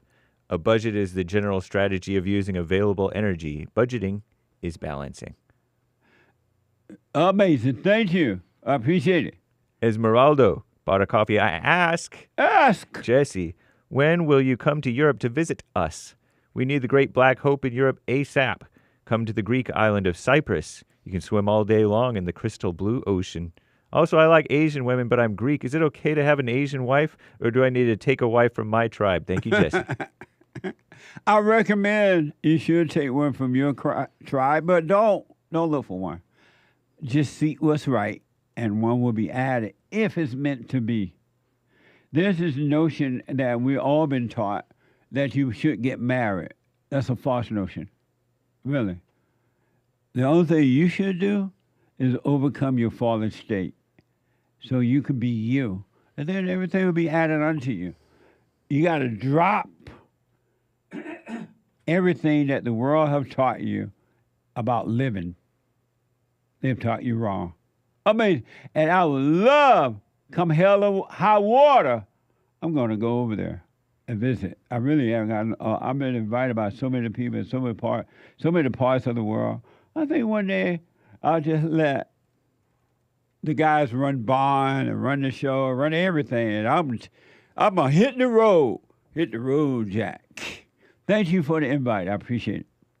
Thank you, Esmeralda. Fazul says, angry exes with flying cars. We dead. LOL. Can you imagine? Amazing. Thank you. Lin Yenshin says, insecurity makes us reserved as scarcity of resource is a natural drive in the balance of life. That's why you cheap, Jesse. Budget writing or not. What? Nah, I blame my daddy for that. I am so into saving money that I still pick up pennies when I see them. Do you pick, if you like walking down the road, you see a penny hate, would you pick it up? Yeah. Even if somebody was looking? Yeah. Would you, Jay? Nick? No. You wouldn't It has to be at least a bill. Really? I don't think I've ever picked up a coin like that. Not even a quarter? Definitely a quarter, but hasn't been a long time. I pick up pennies when I see them. And I remember once I was at the store somewhere. There was I know a why penny you right on the ground. and then there were other people looking at the penny. Yeah. And no one would get it. And so I went and got it. Why he said that? Because remember, we had a Punchie TV taping, and he said why he doesn't stoop down and gets and do different things. Oh, wait, what? I don't remember. Oh, God. We'll find out on Punchie TV if that makes the cut. Oh. I still don't remember. I remember. That's funny. Speaking of Punchie TV, we have a brand new episode coming next week. And I told the story of how this white man married, according to the story, which is a true story according to the story, white man married an Asian woman, or maybe she was Chinese or what's the name of the other country that looked Filipino or Japanese? Japanese. And she was not educated when she first married him, uneducated, either Chinese or Japanese. And they had two daughters, and they were having an amazing family life. And then the woman decided she wanted to go to college. And the husband made a grave mistake about allowing her to go to college. And when she went and got her degree, a degree, she went out of control. She became nasty and mean and angry. She hated her husband. She used to fight him all the time. And he would beat her. I remember once she fought with him and she cut him in the face. And he started crying. Oh. He fell on his knee crying. And she was just looking at him with disdain. And the daughter was looking at their father being cut and crying on the floor and how much the mother hated him. Long story short, the woman was educated. She lost it. And ended up shooting her husband, killing him, according to the story, and shooting her daughter. I said yesterday they died, but they didn't die. But she shot them several times in their bodies, in their arms and chest and everywhere. And they survived, but they're messed up. The husband died? The husband died, but the daughters didn't. Oh. What a mess, huh? And now Yeah. she's in prison for life. Deservedly so, but what a mess. That's You got to terrible. hear that story on the... But I just want to say they didn't die. The daughters didn't die, but the husband did. The husband did. Man. And the daughter hate that woman. They don't ever want to see her again. They didn't like her as children because she was so mean and nasty. What a mess, huh? Yeah, and the husband did her a disservice, thinking he was doing her a favor. Right. Did them all a disservice. That's why men should do not marry educated women. Or don't educate them. And don't educate them. They want to go to school, say no. It's okay to say no. Just say no. Well, anyway, where am I? Okay, go ahead. Renesio bought a coffee. I would hate to have sky rage. Like road rage, I know. sky rage. Can you imagine? Terrible. Justin bought 3 coffees. Do I need to forgive my older sister? I've forgiven both parents already. I mean, if you resent her, and if you see that you see once you forgive your parents, if you still had an anger toward her, absolutely, you have to forgive all. That doesn't mean you got to go around to everyone and forgive them. What I've noticed is that once you admit you have the anger, that's the sin. The anger is the sin of the heart. And you admit you have it, that's the beginning of overcoming. You go and forgive your parents. whether they're dead or alive, then you would no longer have anger toward anyone at all.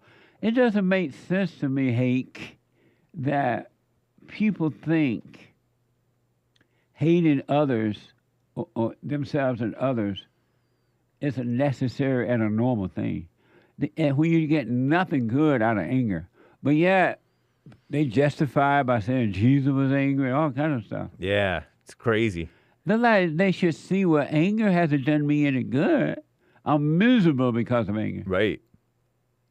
I guess they forget. And because everybody's doing it. They always say, well, everybody has anger. Like that justifies anger. Everybody's in hell, so I'm going to stay in hell? Mm-hmm. What a mess. Thank you. Thank you, Renesio. Justin, 3 coffees. Oh, no, thank you for Justin. Adam, what's the difference between bad memory and being unconscious? Bad memories is unconsciousness. Amazing. Thank you. Thank you, Adam. He will also ask with another coffee. Ask. Why do you keep saying anyone with anger is evil and can't be trusted? But Sunday in church you had said there is such a thing as righteous anger. That is, but angry person does not know what that is. There is righteous anger, and it's they shouldn't have put righteous anger in the Bible. I don't think it is in there. Right? Oh, it's not, huh? Yeah. Well, where did they get that from there? At one point, David, I guess, in the Psalms, something like that. I would dance and I would shout. I would dance like David danced. I think he says something like, I hate them with a perfect hatred, the enemies of God, something like that. But a perfect hatred is not judgment. Right. But an angry person would never understand that. Right. You won't understand that until you overcome the spirit of anger. Nice. No more thoughts? And I would shout, I would dance. A flying car has been around forever. They're called helicopters. Some of them even have wheels to roll on a runway. Amazing. Thank you. Lin Yan Chin, alpha versus beta is JLP for honest versus false. Amazing. Thank you. Zylo on Rumble. Zylo. Shout out to Anchor Baby, including my video submission. Jesse, you have a great team full of alphas, not betas. They're very responsive to viewers. Also, kudos to Joel, Hake, and Derek. Day black. And me. Not him. He's not black. No, he's not black. He's all over. Indeed. Luke. Thank you. And Billy. Yeah. And Doug. Right. And Daniel. That's right. Father State Producer. Thank you. 3 coffees from Luke. I use a credit card as a debit card because I get cash back. 5% on purchases, and I just pay it off each month as a monthly bill. Yeah. Don't hold any debt. Like I'm getting paid to use my credit card, and also I build my credit this way. Just have to remember to pay each month so I don't get any crazy interest. Right on. Good point. Thank you. Nikki, $600 from my purse went missing. I didn't react at all. I kept my peace. But when I told my boyfriend, he freaked out and yelled at me for losing my own money. Again, I kept my peace. LOL. Perfect. Deal with whole life like that. Stop overreacting to anything. Stay with it. Stay with it. Stay with it. Amazing. Thank you. David to JLP from my budget. Thank you, David. I appreciate your support. A generous 10 coffees from Apple2691. Hi, Jesse and crew. Biblical question, please. What have you gotten out of religion? What good? What good? Yeah, thank you. What good have you gotten out of religion? She says yes. What do you mean, yes? Well, yes, I think she's gotten good out of it. And what was it? Makes me see truths and lies. I'm working on staying out of my head.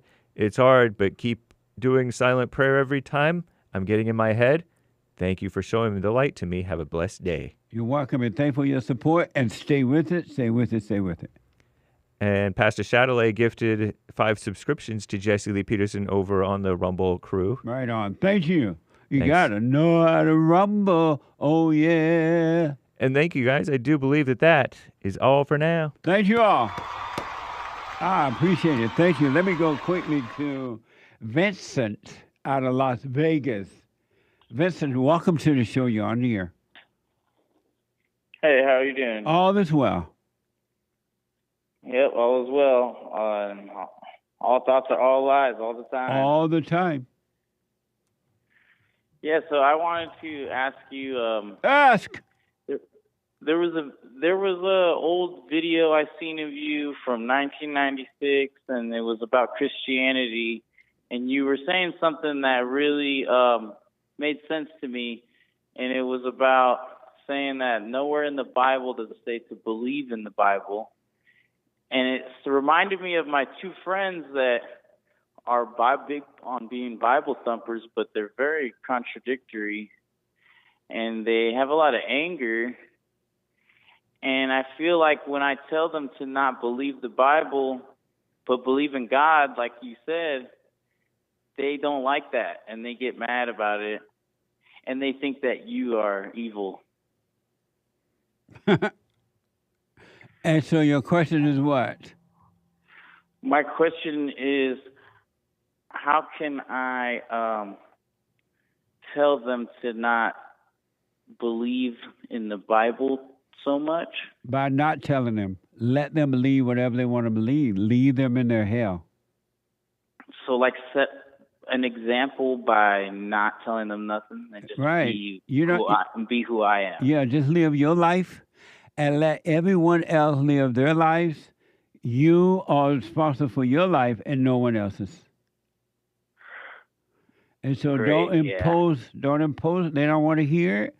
Don't impose it on them. Stop telling them that. Do not try to convince them of anything. Yeah, I even have that issue when I try to tell people to listen to your show. Yeah, don't impose it. You tell them about it, introduce it, and let them do it. Take them from there, all right? Okay. Amazing. Thank you, buddy. Amazing. Ethan is a first-time call out of Utah. Ethan, welcome to the show. Hi, Jesse. Hey. Oh, hello, Jesse. I wanted to ask about the all thoughts are lies. Yes. As a father, I have intrusive thoughts, ego dystonic thoughts all the time. Yeah. With harm. Like what if I drove into oncoming traffic? And it happens all the time. They never happen.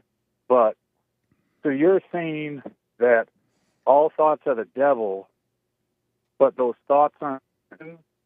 But I don't have to push the devil away, like exorcise a demon. I can just let him be there, like Christ walking through the desert. Right. You just let the thoughts be there, do nothing about it but see them. And it's the light of God that is allowing you and causing you to see it, because we can't see on our own. And so if you just do nothing about it, don't call them you, don't run away from them, just face them.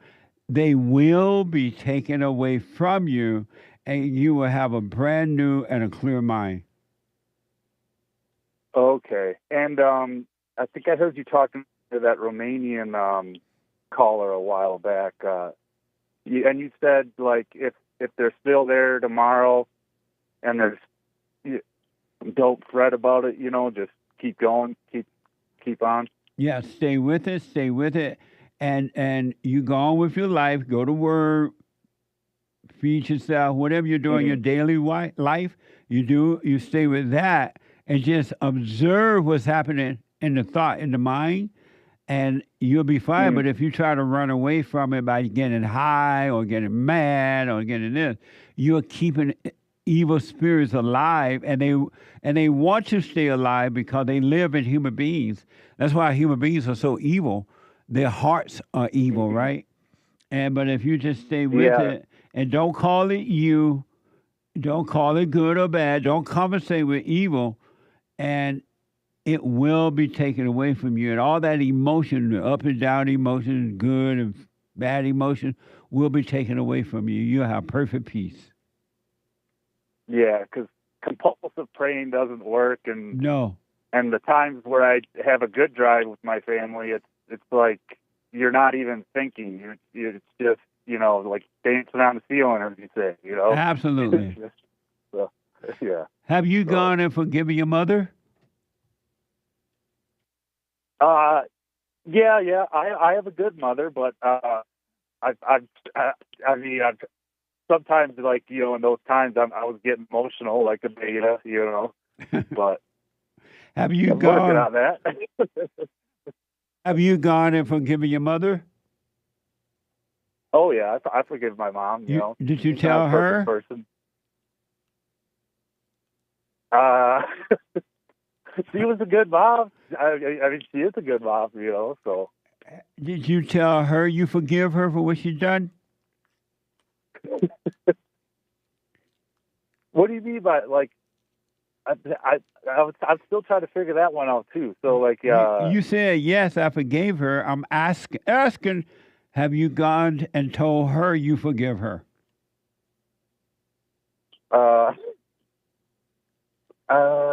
For, like, that's what I'm saying. I don't fully get, because she's a good mom. No such thing as a good mom. There's no such thing as a good mother. It doesn't exist. Oh, I see what you're saying. What's good about your mother that you call her a good mom? Well, like, when I was in Iraq, I asked my dad, did she cry even though I was, working on helicopters and I was safe? And he said, yeah, she cried a lot. And my dad would comfort her and, because, But when she was crying, she was lying.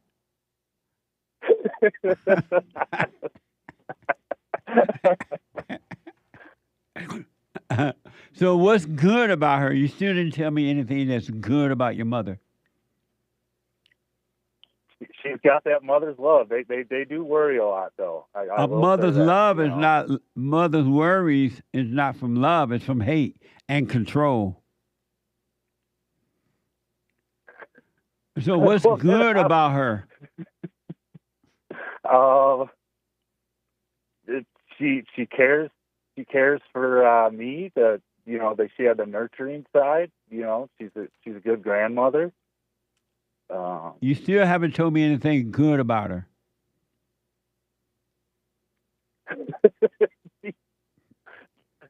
She's nice to talk to. She's not, because if she was nice to talk to, you wouldn't be afraid to go and forgive her. Well, what do I say to her? I say, I forgive you for what exactly? You don't have any anger toward her at all? No, not towards my mother. You have anger toward your father? No, I have a good father. And who do you have anger toward? I suppose more so that anger that's quick. I struggle with, like, let's say the trash bag broke open or something, and then I can let that anger out on others. Are you able to hold for a minute? Yeah. Yeah, hold on. I got to take a break. 1 more hour to go. Amazing. 1 more hour to go. The hate news, not the fake news, but the hate news. When I come back, straight to the calls right after this break.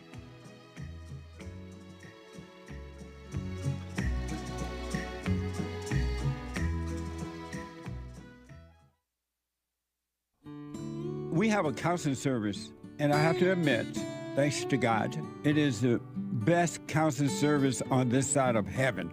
I counsel with men and women, families, individuals around the world. Most people are unhappy, they're miserable, they have rough lives, they're depressed, suicidal, young and old, of all races. I understand, I know why, and I do understand it. Because exactly what's happening in me is happening with everybody outside of me, inside of them. And I've noticed that with those who really, really, really want to understand, they overcome it just like that, out of one counseling session.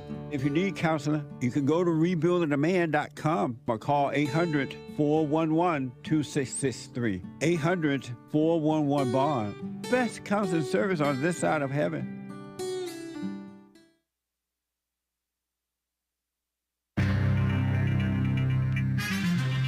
Meta is sorry. They accidentally promoted a violent reel on into their recommendations on IG, I guess, or Facebook, or both. What a mess. The Oscars are this Sunday. Pff, pass. And Gene Hackman's death appears suspicious after all, although no obvious signs of foul play. I don't know. What a mess. Rest in peace to him. His wife, who's 31 years younger than him, I think. She's gone now, as well as one of their dogs, I guess. And Ramadan, shout out to the Muslims, starts this weekend. Nice. Gonna have to fast during the day and only eat at night. Something like that. There's some fast runners who are Muslims. Anyway, finally a woman is in trouble for an unwanted kiss in South Korea. She allegedly kissed BTS at free hug event. What a mess. And rest in peace to the 113-year-old oldest Holocaust survivor. No longer the oldest. He's gone now. Rest in peace. And in air traffic controllers, did you know they average $113,000 a year salary or whatever? And they're short by 3,000 air traffic controllers. That's what they say. The media is promoting this corporate blackout boycott last day of the month. I shake my head. This is the end of hour 2 of the JLP Peterson Show. It is Get It Off Your Chest Friday, February 28th, AD 2025. The lines are full, guys. JLP will be right back to your calls, and any super chats that come in, you're welcome to send them in via various means. You can call in every so often, okay? Every so often, call in just in case a line opens up, or as you hear JLP wrap up with a caller. Hang tight, callers. It is fake news, not fake news. Meta, the parent company of Instagram, apologized yesterday, for a glitch that caused a violent video recommendations. Oh, not just one. Violent video recommendations on Reels. Numerous IG users this weekend reported seeing a stream of recommended videos in their Reels feed showing people being beaten or even killed. Whoa. Including many on the platform that the platform had labeled as sensitive content. You know what I mean? Media said the issue was fixed, did not comment further on what caused the glitch. They've been pushing to boost short-form video engagement on their platforms, with rival TikTok's future in the U.S. in question. Some people find Jesus on TikTok. Other people are a mess on TikTok. Catch Punchie TV on Monday is the plan to find out all about it. TikTok is just over a month remaining to find a new non-Chinese owner, racist, for its U.S. operations or face a ban in the country. The Academy Awards, also known as the Oscars, scheduled to take place Sunday, 5 weeks after the start of Our Greatest President's new term, second term. The event in L.A. poised to be less political than in recent years. They better learn their lesson, right? There's a backdrop of the devastating fires that they voted for to take place, right? They voted for those fires that ravaged the city. Award season this year has been centered around coming together.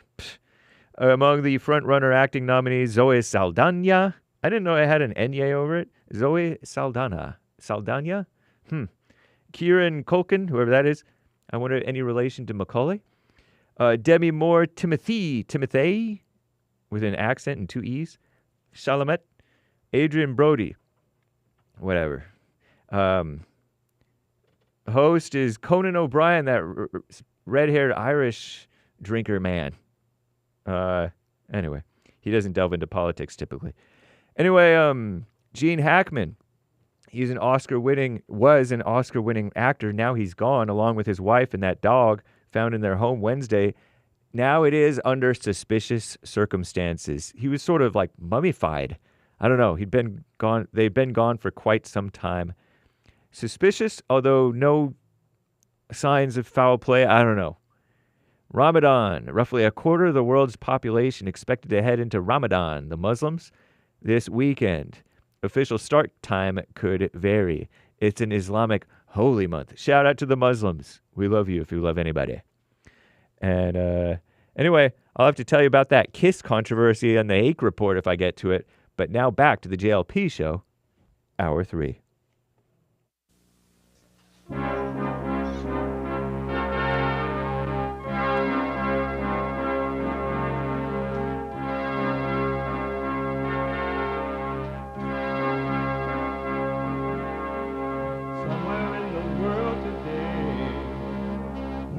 got to stand up strong. Ain't the truth about themselves to understand what went wrong. I know we can find a way. I know we can find a way. I know we can find a way to stand up, stand up, stand up.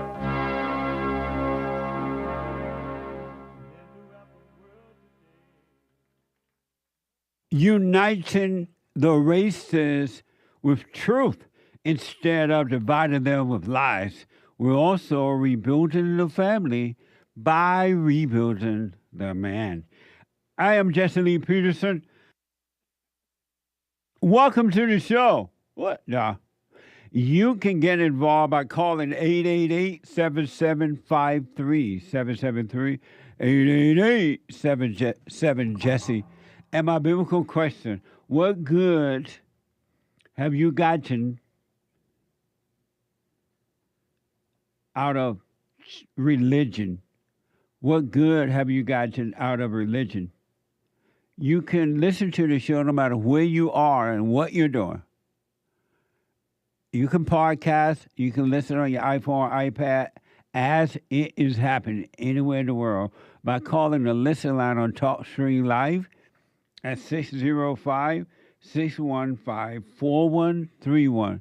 605-615-4131.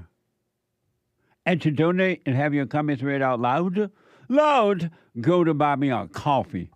BuyMeACoffee.com/JLP Talk. BuyMeACoffee.com/JLP Talk or Bond JLP Cash App. Bond JLP Cash App. It's Friday. Get it off your chest day. Every Friday is Get It Off Your Chest Day. Every Friday is Express Yourself Friday.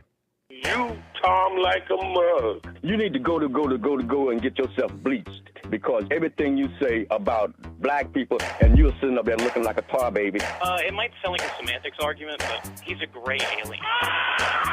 I wonder if he's been smoking pot. What are you looking for?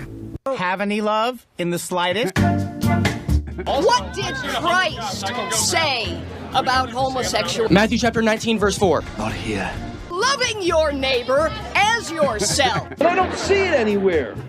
70 Christians have been found beheaded. Not here. I feel bad for them coons in the White House who are in there tap dancing for massa.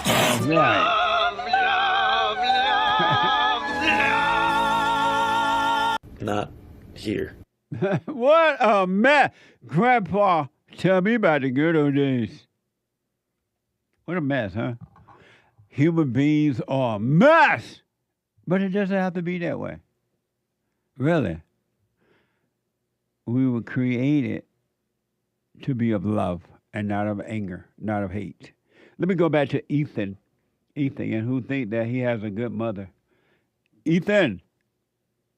Yes. So let me ask. Your mother, was your mother perfect? No. What was imperfect about her? I guess getting spanked, as a kid, which is that I get it, spare the rod, spoil the child, but the whole what was it?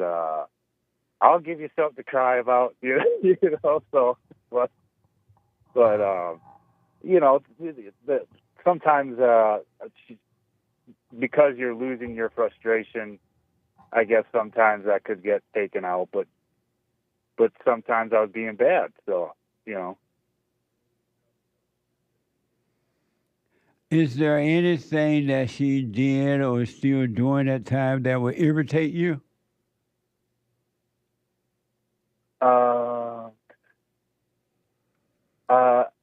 I suppose a typical mother, eat your vegetables, Why You know, are you all that making up stuff. little silly things? Well, she'll do that sometimes, you know, from a hypocritical standpoint, a little bit, you know. Meaning what? You know, like, oh, you got to do this for your health or that for your health, but maybe she wasn't doing that, et cetera, you know. But And that will irritate you sometimes? yeah, Go and forgive her for that. When you were asking your father to protect you from her, what would he do it? What would he say? Or when you were asking him to help you deal with her? oh, I could think of one. I was driving once on a mountainside, and she she was like, "Now slow down, going up this," and I was going just fine, and it was taking my anxiety and taking it through the roof, and I, out of anger, I swore, you know, because, you know, but and I can see how that was kind of rubbing off on me, I guess I could say. And where did your anger come from? How did you become angry? I think I wanted to avoid having a panic attack going up that mountainside looking over the cliff. And out of anger, I just said, shut the blank up, you know? And I didn't want to say that, but I was just reacting. And so when you first realized you had anger, where did anger come from? Before that incident, you already had anger. Where did that come from? Evil? It did come from evil, but from where? It is evil, but where did it come from? You weren't born angry, so where did it come from?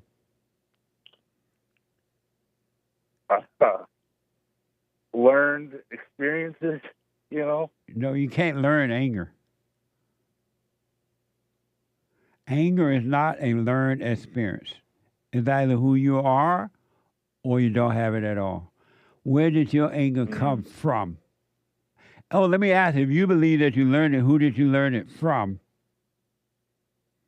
Well, now I can think of a time where my father, similar to like in A Christmas Story, sometimes, you know, like he was futzing with a chainsaw outside. He couldn't get it to start, a bad chainsaw, and out of anger, he threw it, you know, and I can see, like I brought up that trash bag, how I kind of get angry at things that, you know, you can't really control. Are you married? Yes. And does your wife obey you? Yes. For the most part. But, I mean, I'm the leader of the house, and, you know, you're supposed to be the leader of your wife. Does she obey you? Sometimes. Does she obey you? Not always, but, you know. So. Does she obey you? Sometimes yes, sometimes no. Either you do or you don't. You can't, sometimes yes and sometimes no. Either she obeys you or not. Does she?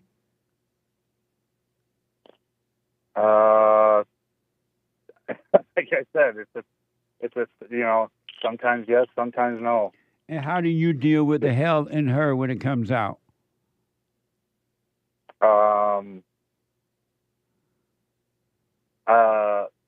It'll build and then it'll blow up in anger rather than addressing it constructively sometimes. And so how do you deal with it? Sometimes we could end up in a yelling argument. Not for a while, but, you know, that can happen sometimes. If you want to be free, and because of time, if you want to be free, I recommend you pay attention to what's happening on the inside of you. Those thoughts and those emotions and things like that. I recommend you watch those things so you can see where the anger came from. Then you can overcome it. But you got to see it for yourself. I don't want to convince you of it. I want to encourage you to see it for yourself by paying attention.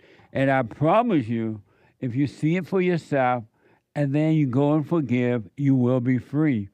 And anger is not something that you learn. Anger is come from a trauma. You resent your parents as little kids, and you become like what you resent. And 9 times out of 10 is from the mother. But you need to see it for yourself so you can forgive your mother for imposing on you and forgive your father for not protecting you from her. But I want to encourage you to work on yourself so you can see it for yourself. All right. Sounds good, Jesse. And are you aware of my silent prayer?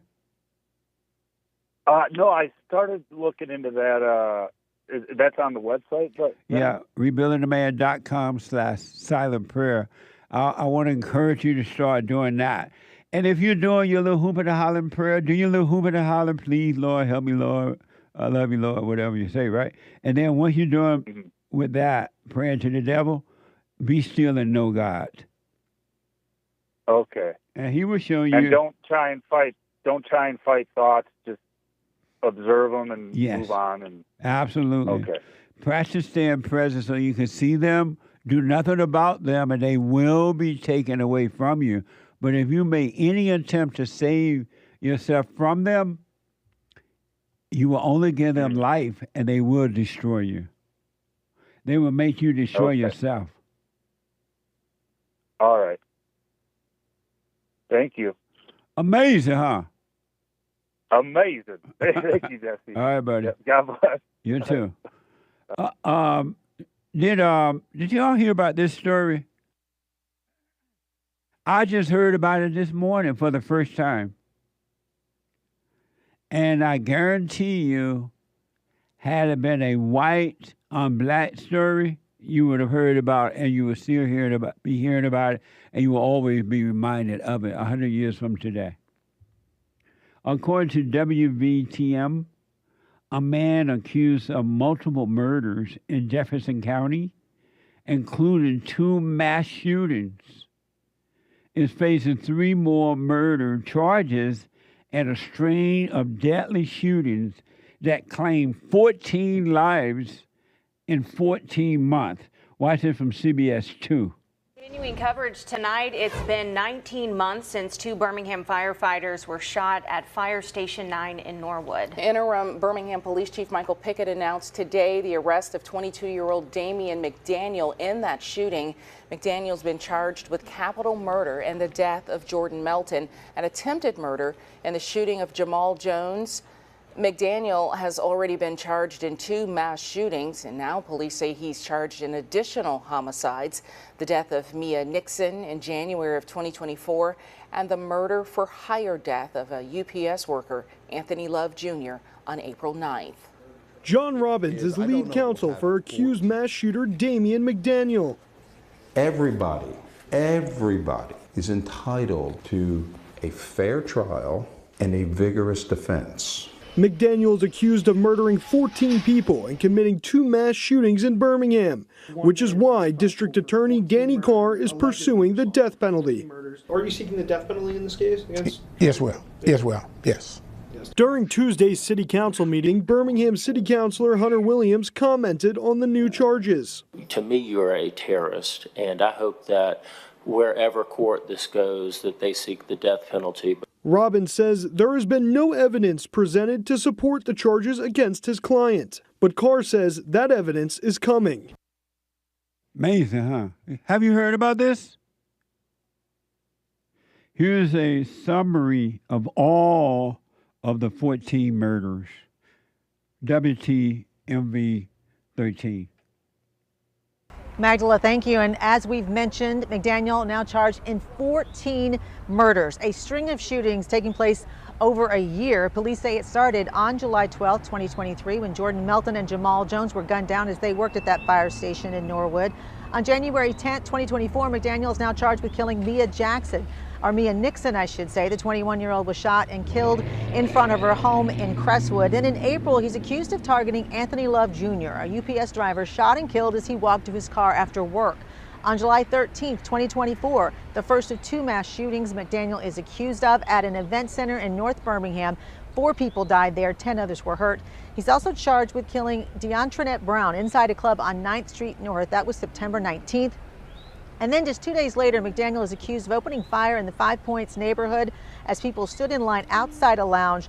In that incident, 4 people died, 17 others were hurt. Amazing, huh? Have you heard about that? Where is Black Lives Matter? If this alleged shooter was done by a white man, and Lord, if he had done it to black people, it would be riots in L.A. and around the country right now, or wherever this situation happened. And this alleged shooter would be a hero. Well, if he was white, he wouldn't be a hero. I mean, if he was white, he would be a whatever they call him, racist and all that, man. But have you heard about where's Black Lives Matter and that stupid black lawyer that always show up, Benjamin Crump? And I believe it's down in Birmingham, Alabama that this happened. I haven't heard anything about it. Have you?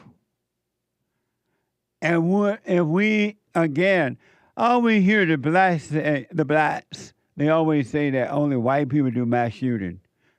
Okay, what do you got to say now? What do you got to say now about it?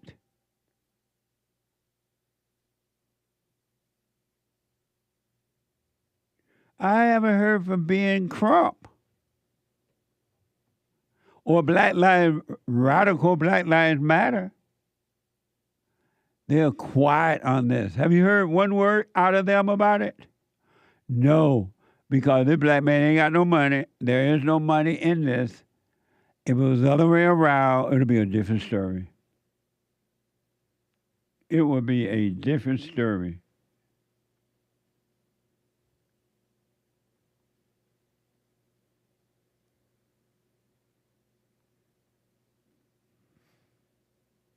Another thing I want to show you that is bad, and then I'll take your calls. 888-77-JESSE. Crime is so bad now.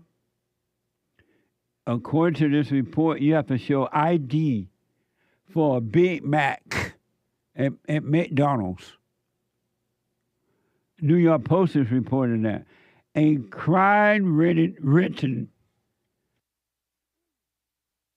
Brooklyn McDonald's is carding customers at the door and forbidding anyone under 21 to enter without a parent or proper ID. This is from ABC's 7 New York. Imagine having to show ID when you order a Big Mac or needing to be over 20 to buy a Happy Meal at the McDonald's in Flatbush, Brooklyn. You might not have to imagine. Proof of age is required, otherwise you'll need a parent to get inside. I feel like it's unfair for certain people because, like I said, some people just want to come here and eat. But most customers say the age restriction is a good thing, and so are the 3 security guards posted at the entrances, because teenagers from nearby high schools have turned the fast food restaurant into a local fight club. I don't know why people pick this as their fight location, but it's unfair. I thought it was very reasonable because they're crazy in this McDonald's and they do too much. They jump people, jump delivery workers, jump the security, and they terrorize people that are in there. They snatch your stuff, they cussing like a sailor. You understand? You can't turn around and say nothing to them. You understand what I'm saying? You got to know when to shut your mouth. What's wrong with the blacks? What's wrong?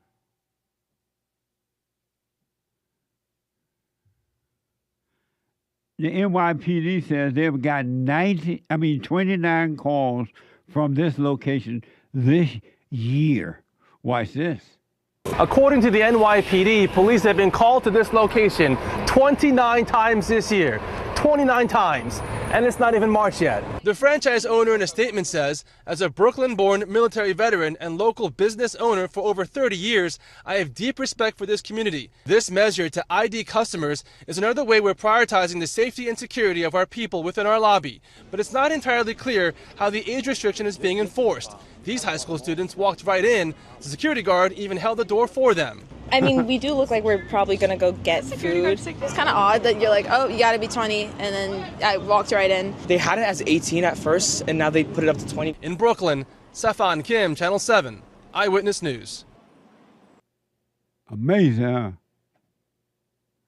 So where the Black Lives Matter? Where's Benjamin Crump? Where's Al Sharpton? And all those race hustlers?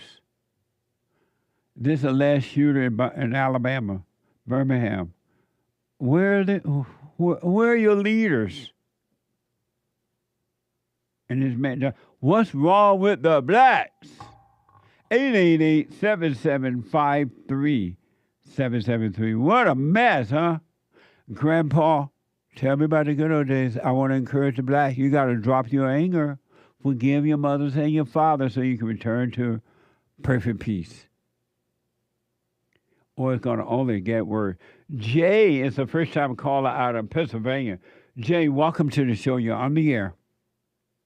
Thank you, Jesse. How you doing? All is well. Good, good. And hello, fellas, crew. Right on. Yeah, you got a young black alpha male here.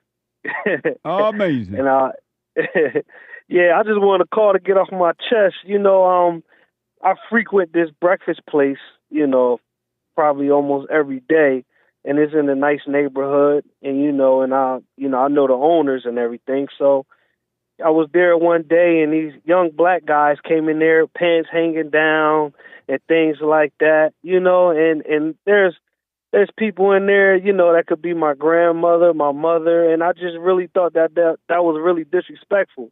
I'm in a good profession, I make good money, and I go to places like that, so I don't have to be around that riffraff. If I want to see that, I go to the corner store. Yeah. So the owner look at me, and we look at each other, just shake our head, and then when I went to go pay for my stuff, he leaned in and asked. He said, "Can you explain that?"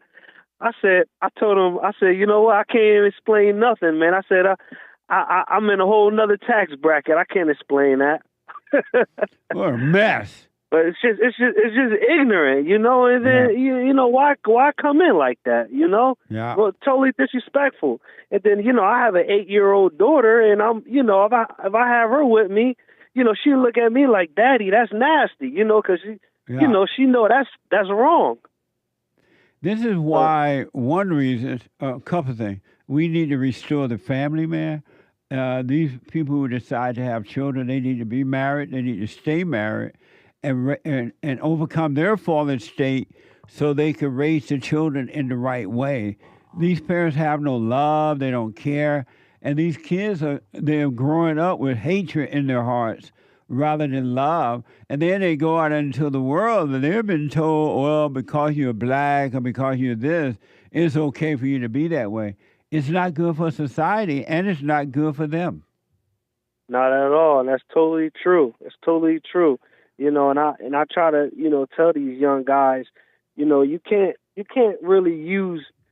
use race as a crutch. I said, Right. Look at me. I'm young. I haven't experienced any racism in my life to stop me from where I needed to go and where I got. You know what I'm saying? Absolutely. And my parents never raised me like that. I have a good job. I brought, my first property in my 20s. Right on. Ain't no white person stopped me from doing that. Amen. Absolutely, man. That's why I said this idea about racism is false. They need to get rid of it because these people are using racism, the idea of racism, as an excuse to be out of control. Yes, sir. Yes, sir. Amazing. Thank you, Jay. Yes, sir. Amazing call, man. I appreciate it. No problem. No problem. Thank you very much, Jesse. Absolutely, buddy. All right. Take care. All right. What? 888-77-JESSE. Let me go to BRANDI out of Hawaii. BRANDI, welcome to the show. You're on the air. Good morning, Jesse. Morning. Amazing. Amazing. Hey, I know we don't have much time, but I wanted to also say that I think Mayor Adams is getting a pardon because he's singing like a canary. I'm sorry? Didn't you say that Mayor Adams is getting a pardon? He's being pardoned? Oh, yeah, the mayor of New York. I believe that Trump pardoned him. And Yeah, I think he's he didn't spilling the yet? beans. Oh, I don't know if that's true or not. I don't know if he's done it yet, but I know I heard some talk about it. But I think he did pardon him already. I'm not sure. And as a result, I'm being told that the Department of Justice dropped charges. Something happened gonna happen between Trump and this guy. And one of the deal is that, so I heard, I'm not clear on it, I think he's going to be helping them to get rid of some of those illegal aliens over there in New York as well. Something like that.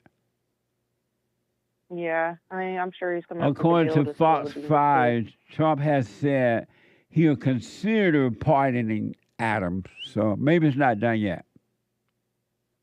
Oh, maybe he has to get him to, rat on people. According to the Times, the Department of Justice dropped charges 2 weeks ago. But anyway, go ahead. And then I also think that there's still a terrorist attack that's going to come. Trump just took office, so I think that all the Islam people, Muslims, are still here. And why do you think there will be a terrorist attack? I just have a really weird feeling that they're going to attack us, that they're mad. You have a feeling? With all the craziness going on. Yeah. Oh, but you don't have any proof. It's just a feeling? Yeah, I don't have any proof yet. What the? I just have a feeling. Yeah. Well, I don't know what's going to happen. I do know we have a whole lot of illegal aliens here from around the world, and those things are possible now, but I don't know what's going to happen. Yeah. Well, they've been let in for the last 4 years plotting against us, and they hate us. Absolutely. I remember I was talking to you last time. We're known as the Great Satan to them. So, I think yeah, it's a absolutely. plot. What a mess. And, the Boston bombers and all that, the Oklahoma City bombing, all that kind of stuff happened back in the day. I think that kind of stuff's going to come again. Amazing. Because we're stupid and allow people just to run amok. And then I wanted to also... Yeah. Go ahead. Real fast. I just wanted to ask, I was in the car the other day, and you know how you have music on and you're driving, and I noticed that I was watching my thoughts even though I was driving or with music on. Does that still kind of count as a silent prayer? It's not loud, but I noticed, you know how you start daydreaming when you're driving and then you start watching your thoughts, is that kind of the same thing? What is watching your thought? It's the same thing as what? Well, with music on. I noticed I was doing it with music on the other day. And I'm pretty sure you said a while back that you can do that. It's just hard at first. I mean, as long as you're not seduced by music in the way that someone uses drugs or something, as long as you're not doing it to make yourself feel better, you don't want to use it as an escape. Talent was given to people in order to entertain, right? So there's nothing wrong with enjoying music as long as you're not using it to make yourself feel better or make yourself feel bad. Yeah, I just had it on just to have it on, and I noticed I wasn't really listening to the music, but it was on. No. And an hour into it, I realized I was actually doing the silent prayer. I was watching my thoughts go by. Right on. And I'm like, whoa, I'm kind of doing it with the music on. Is that possible? Amazing. So I always wanted to ask you that, but I always forget every time I call. Yeah, just don't do it to be unconscious, to make yourself feel better, and you'll be fine. I appreciate that, Brandon. Thank you. I got to catch a quick break. Treasure Chest is now open on D-Live. And I'll be back in a moment.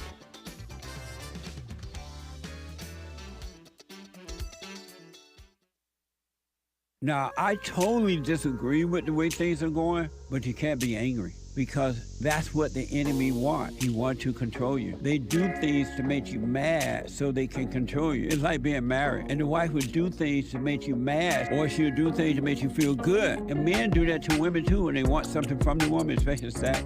They'll make her feel good, or they'll make her angry. And the woman's gonna have to say, you don't want to be angry. You want to speak up. You want to disagree with what's going on. It's wrong, but do not be angry. Then you won't have fear. You won't have doubt. You won't have worries. You'll be able to see, but you got to stay away from anger. That's why you must forgive your mothers and your fathers so that you can overcome the spirit of anger. It's a spirit and it's wicked.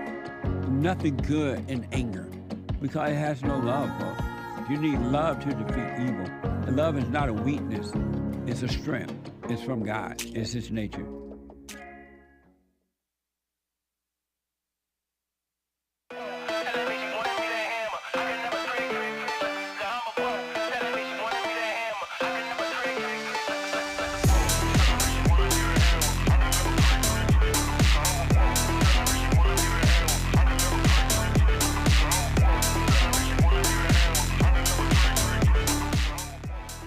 Eight 775-3773. Quick announcement. The Hake Report is coming up at the top of this hour, right after my show, and James Hake is on fire. The guy with the good hair? What the?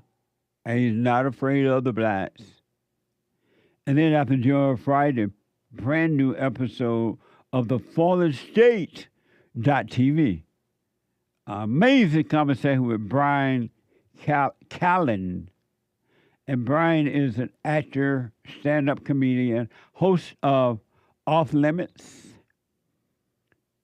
and The Fighter, and the Kid podcast. Watch this. Next time on The Fallen State. Why don't you drop your anger right now? I keep that pilot light of aggression going at all times. What the? How do you deal with the hell of your wife when it comes out? She's a lot more sensible in many ways. I'm hot. I'm passionate. Babe. He didn't. Well, I got my black belt in marriage. Oh, you might God. still be a white belt. Yeah, I think I know why you haven't been married. So what's wrong with the blacks? Am I getting punked? Where are we? Hey, Brian, what happened to your career? Well, Jesse Lee Peterson had me on. It was funny, but it was fun, and it was interesting. You're going to enjoy it. Unless you just don't like enjoyment, right? You just want to be mad about everything.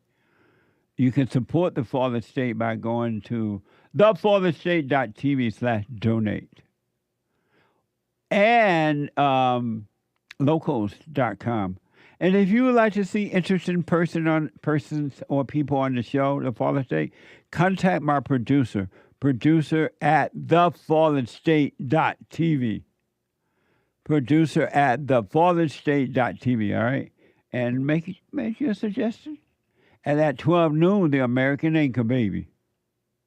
The American Anchor Baby at 12 noon. On Locals. Not Locals. Rumble.com/American Anchor Baby. What? Rumble? Rumble.com/American Anchor Baby. At 12 noon, right? Thank you, yes. Oh, amazing. And what's the name of that song you asked me about? How does it go? Oh, it's like... I What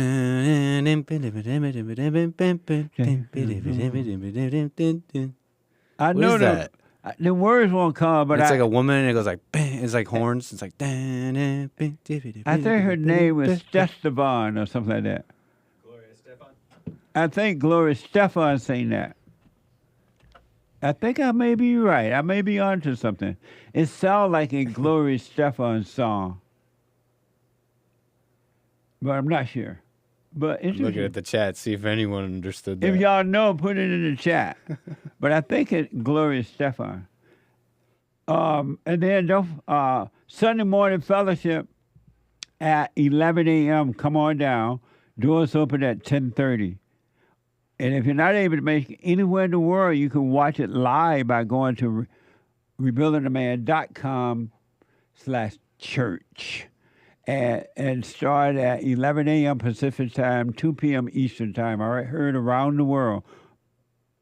So check it out, rebuildingtheman.com/church. And don't forget to like, follow, subscribe, comment. rumble.com/Jesse Lee Peterson, cozy.tv/JLP Talk. No, JLP. Cozy.tv/JLP. And then JLP Talk on X, Jesse Lee Peterson on Instagram. Like, follow, ring the bell, comment, and all that. Who is it, James? The chat is saying it is Gloria Estefan. I knew that kind of song. Congo music, do the conga, do the Chat found something or other. Come on, shake your baby. Yeah. Come on, shake your body, baby. Do the conga. I know you could. I'm just reading the lyrics now, but it's definitely this one. What made you think of it? That last song that played in the break. Oh. It felt like a dollar store version of that one. See there? Amazing. Let me go to Brad, a first-time caller out of Idaho. Not Navajo, but Idaho. Brad, welcome to the show. You're on the air. Thanks, Jesse. How's it going? All is well. Big fan of the show, and I got a question for you. Okay. Is there a difference between anger and aggression? No, because if you didn't have anger, you could not be aggressive. So aggressiveness is a child of anger. Anger and hatred is the same thing. Yeah, it's reactionary. Yes. I see. Okay, yeah, and the reason I'm asking is really because I'm working on myself and dealing with my anger and forgave my parents and all that. Yeah. But what I've noticed as I'm working on myself, as I do like combat sports and stuff like that, and a lot of physical activities, like farming and things of that nature. So I've noticed that sometimes I've kind of gone unconscious when I'm like really engaging my body and doing something physical. So that was why I wanted to ask. And there is a perfect way of doing those things and be conscious of it and have an amazing time, and you won't use it as a mean of escaping. You're not looking to it to make yourself feel better. You're doing it for the fun of it. You're enjoying it, and you're doing your best at it. But you're not doing it to feel better because you already feel better. You already have perfect peace. So you're doing it just for the fun of it. Mm-hmm. Yeah. Okay. That makes sense. I appreciate it. You're welcome, man. Amazing call. Thank you. Thank you. And are you overcoming your anger? Yes, I am. Right on. Are you doing the silent prayer? Every morning, every night. You stay with it, Brad. You stay with it. I don't care what happens, if the whole world turn against you or what happened. You stay with it, practice staying present, and you will have perfect peace right here on earth. It will be amazing.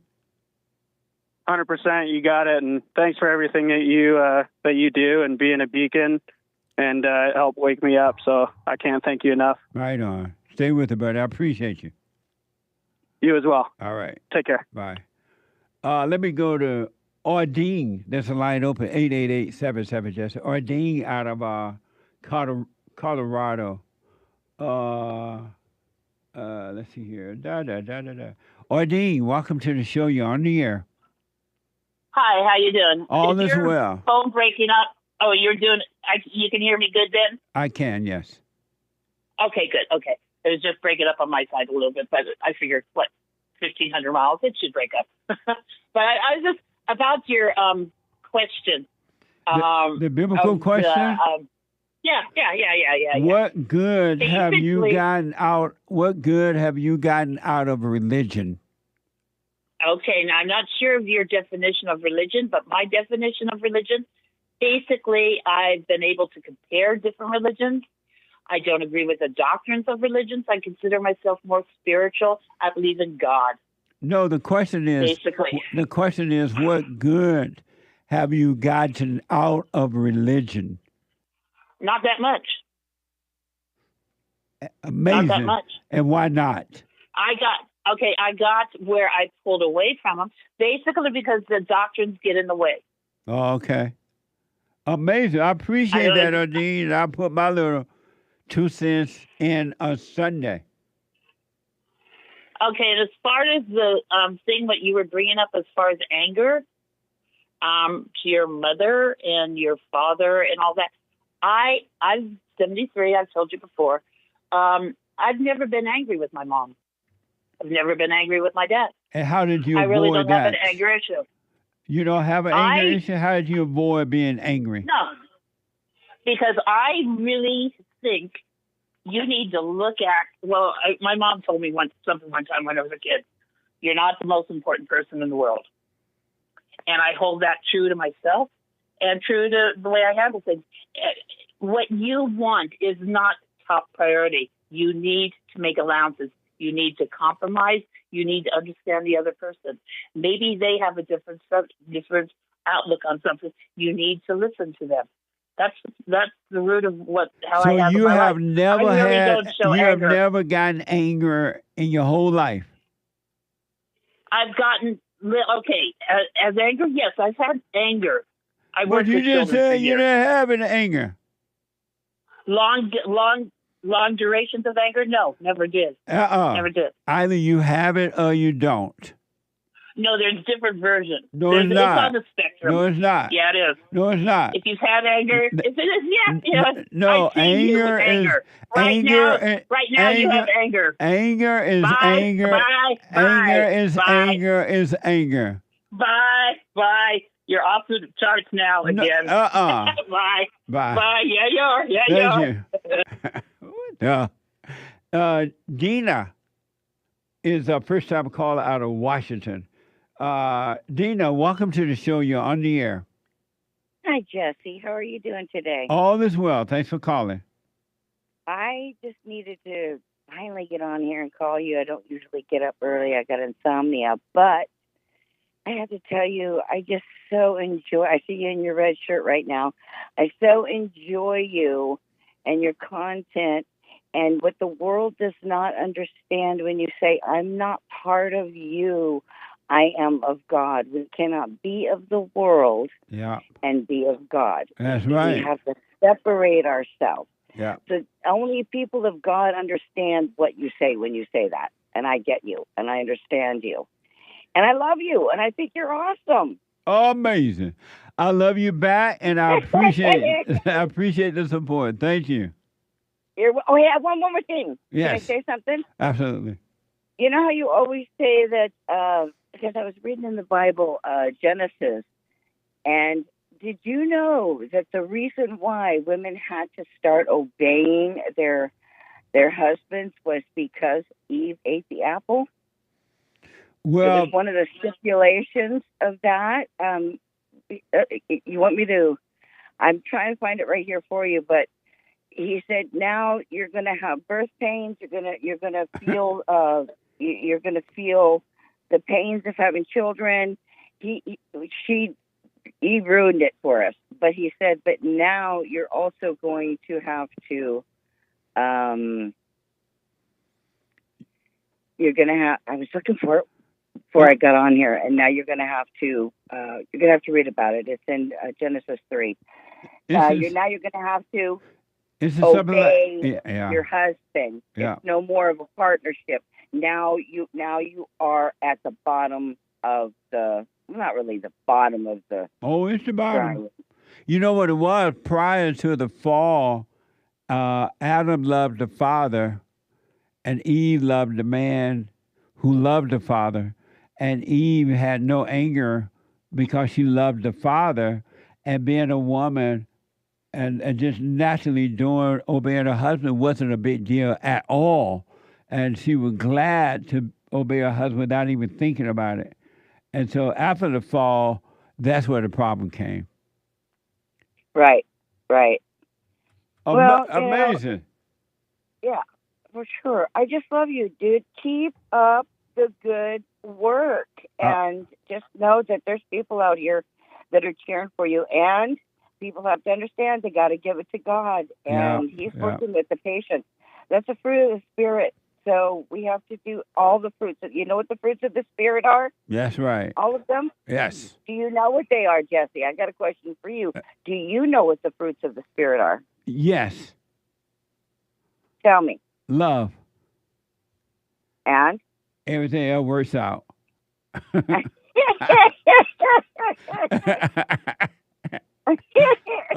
right, yeah. Listen, man. I'm gonna go spend some money today. I got some stuff to go take care of. So you have a beautiful day You and a too. blessed day. And I'll hopefully get on and tell you how awesome you are again soon. Absolutely. Thanks for your call. I appreciate it, and thanks for the support. Thank you. Okay. Okay. All right.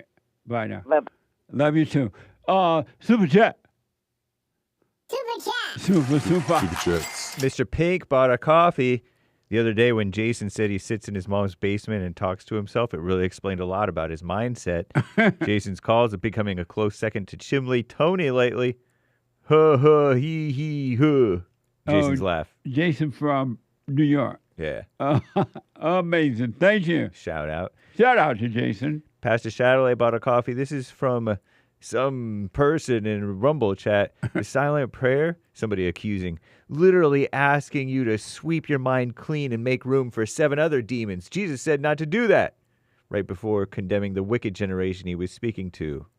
And Pastor Shadowley says, they love judging his servants, don't they? Beta. Amazing. Went to rebuildingtheman.com/silent prayer and read it for myself, so I know they lying. Yeah, I don't even know what they're talking about, to be honest. Yeah. I can't even respond, Pastor, because I don't know what they mean by that. People just making up stuff. Yeah. What the?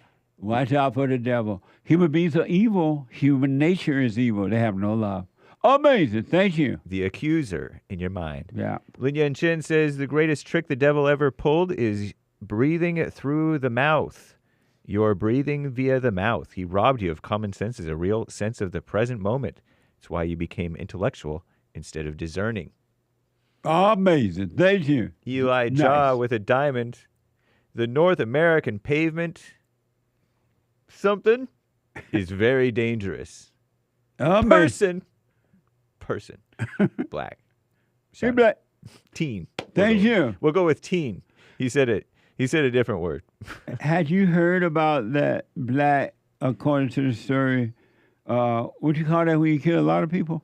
Mass shooter? Yeah. I hadn't heard about that black guy doing multiple, at least 2, allegedly, mass shootings.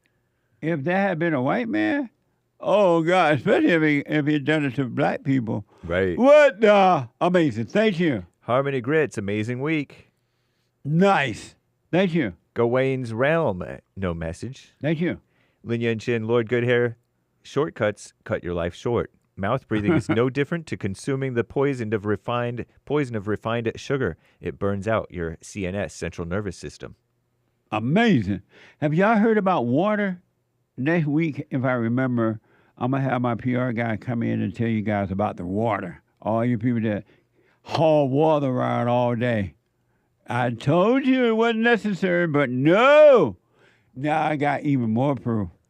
So my PR on me, he'll be here. I'll have him come in Monday, hopefully Monday, and tell you about it. Amazing. Thank you. Sweet. Thank you, Lin Yan Chin, by the way. Yeah, thank you, Lin Yan Chin. Pastor Shadowley, Black Excellence.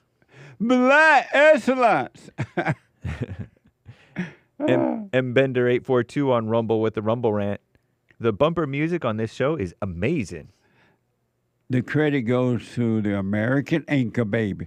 Thank you, American Anchor Baby. Oh, amazing. Yeah. Thank you. For sure. Shout out to Eli Jaw, Games for Rec, Cactus Eater Bear, and the rest of the supporters including 555-555-565 on the D-Live crew.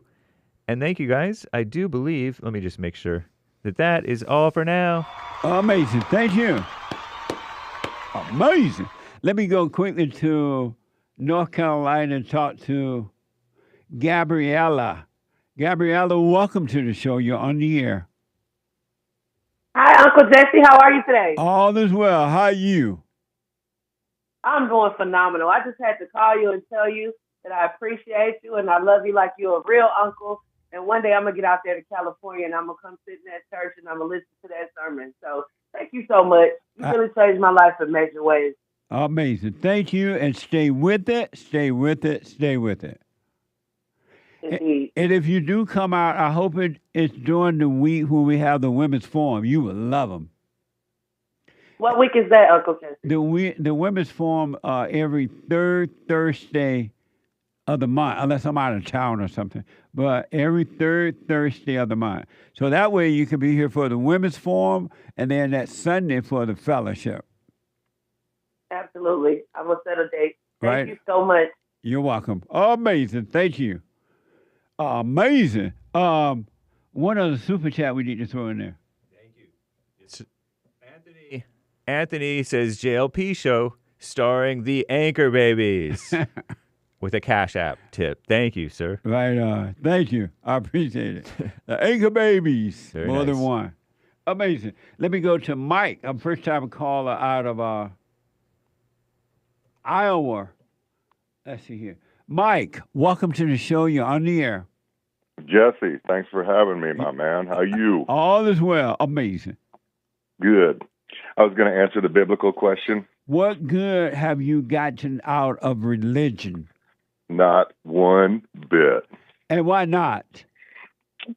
Because religion doesn't bring you to God. Religion is just a hoax. It's just something people do just to make themselves feel better. Amazing. I was going to tell you a quick story, Jesse. Yes, sir. I do a Bible study on Friday morning with about 20 guys. Yeah. And I brought up the idea that there is never any reason to ever get angry, ever. Right. And do you know what happened, Jesse? They got mad. They got angry. How did you know? Because people love their misery. They don't want you to take that away from them. Most human beings love their hell. And if you try to take it away from them, they'll get angry. That's why you have to leave them in their hell and not try to convince them of anything. You know what they did? They started talking about how Jesus got angry, how God gets angry. They started bringing up terms that don't make no sense whatsoever, like righteous anger. I never heard of righteous anger. How is that even possible? It's made up. It's totally made up. But yeah, there was a few in the room. There's about 20 guys there. There was about 2 or 3 that I could see in their eye that they understood. There is never any reason to get anger. Yeah, so there was a few there. There will always be 1 or 2 in the crowd that will wake up. They will realize that makes sense. And those are the ones that God is trying to draw back unto him. But the rest, he'll just let them stay in hell. Amazing. Thank you, Mike. Amazing. Hey, thanks for having me, Jesse. Yes, sir. Thanks for responding. I'll put my 2 cents in on Sunday. Let me go quickly to Nick out of Florida. Nick, welcome to the show. You're on the air. Hey, Jesse. Good to hear from you again, sir. Thank you, Nick. I got a couple of things to say, but I'll go right to the question. What good have you got? What good have you gotten out of religion? Confusion and anger. However, after I met you, all that started going away. And to me, it's not about religion, because I think being with God is a singular experience. I don't know if I'm saying it right, but it's not a we thing. It's a me and a God thing. Amazing. Religion to me just sounds like a crowd and following the sheep type of thing. I appreciate. To me, it's me and God. Thank you, Nick. I appreciate that. I put my 2 cents in on Sunday. Let me go quickly to John out of Texas, Houston, Texas. That is. John, welcome to the show. Lee. Yes, sir. Do you think it's abnormal for a McDonald's, to put the age limit restriction on there? Well, they only, according to the report, they did it because the young people are so violent and out of control. So they're doing it in order to protect the business by protecting the customers. So yeah, it's fine. Oh, okay. Do you think that they're protecting the business and not doing the job of the parents? Repeat that. Do you think that they're protecting the business and not doing the job of the parents? Well, they shouldn't do the job of the parents. It's not their job to raise somebody else's children. They should protect their business, and they should have them arrested. It's too bad they don't have police out there to put these people in jail. But they're not supposed to do the job of the parents. Yeah, Yeah, Yeah, what do you think because about it you're real really fast? disturbing the peace. What'd you say? Yeah, it's disturbing the peace. And like Yeah. one time I told them, you know, these teenagers, kids, you know, like, yeah, I hate that word, the N-word. You know, I hate that word, you know. Amazing. Thank you, John. Because of time, thank you, Bertie. I'm so out of time. Thank you, John. I'm out of time. The Hake Report is coming up now. And then after the Hake Report at 11 a.m., brand new episode of thefallenstate.tv. And then right after that, the American Anchor Baby. And then Sunday morning, Fellowship. Doors open at 10:30. Meeting start at 11 a.m. All are invited. RebuildingTheMan.com/church. And thank you for your super chats, your donations, and all. I really, really appreciate it. I like the fact I don't have to keep asking. People just helping because they've got to help. And I do appreciate that. I really, really do. Thank you for that. Stay with it, folks. Those who are working on themselves, get on that straight and narrow and stay there. Do the silent prayer, RebuildingTheMan.com/silent prayer. And forgive your mothers. Every human being on earth got to forgive their mothers so they can return to the Father. If you don't, you will never know God and you will never be free. You can hang it up. All right? Forgive. There's no reason to be angry. Ever a reason to get angry. Never a reason. So work on yourself. For those who want to be free, but those who don't, stay in your hell. Enjoy hell. Enjoy your misery, your loneliness, your emptiness, your vanity, your revenge. That's your hell. And check out our merch, RebuildingTheMan.com/store. Amazing merch. When she's crying, she's lying. Bye. Oh, Andrew out of Austin, Texas. Rick out of Hampton, Virginia. And the people who are dropping off because the show is over, I'm out of time. Thank you all.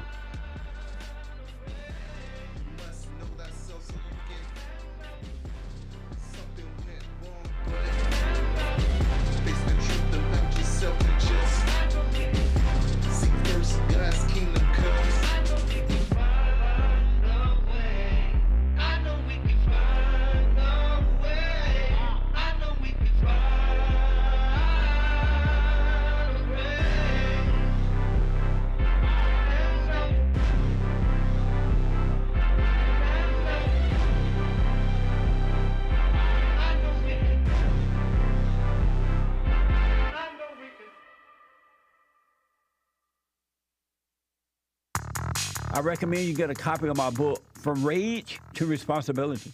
I write about how the spirit of anger was taken away from me 29 years ago. I forgave my mother who tried to turn me away from my father, and I returned to my father, and through him, my father on earth, and through him I was able to return to God. No man or woman can return to God unless you go through the Son. And men are sons of God. There may be weak, pathetic examples of it, but it's the spiritual order of life. God in Christ, Christ in man, man over woman, and woman over children. So get From Rage to Responsibility. I write about that. Go to my website, rebuildingtheman.com for an autographed copy, or call 800-411-BOND. And donate to my nonprofit, BOND, the Brotherhood Organization of a New Destiny. We are rebuilding the family by rebuilding the man. You can't run from evil within yourself or outside of self. You got to deal with it. And you need good in order to deal with evil. And God is good. You need to return to the Father. And you'll see within you, he will fight the battle for you. And he will fight it without, because he will show you how to deal with it. And you will have no fear. Love God with all your heart, all your soul, all your might, along with nothing else. Nothing else means yourself, your children, your wife, your things, your ego, your reputation, and all that. You can't care about any of that. The children of anger will use it to control you. But if you love God, he will renew your mind, and none of those things will be before him. And so when they go after you, oh, well, you may take my body, you may take my things, but you're not going to take my soul. And that's a true reality.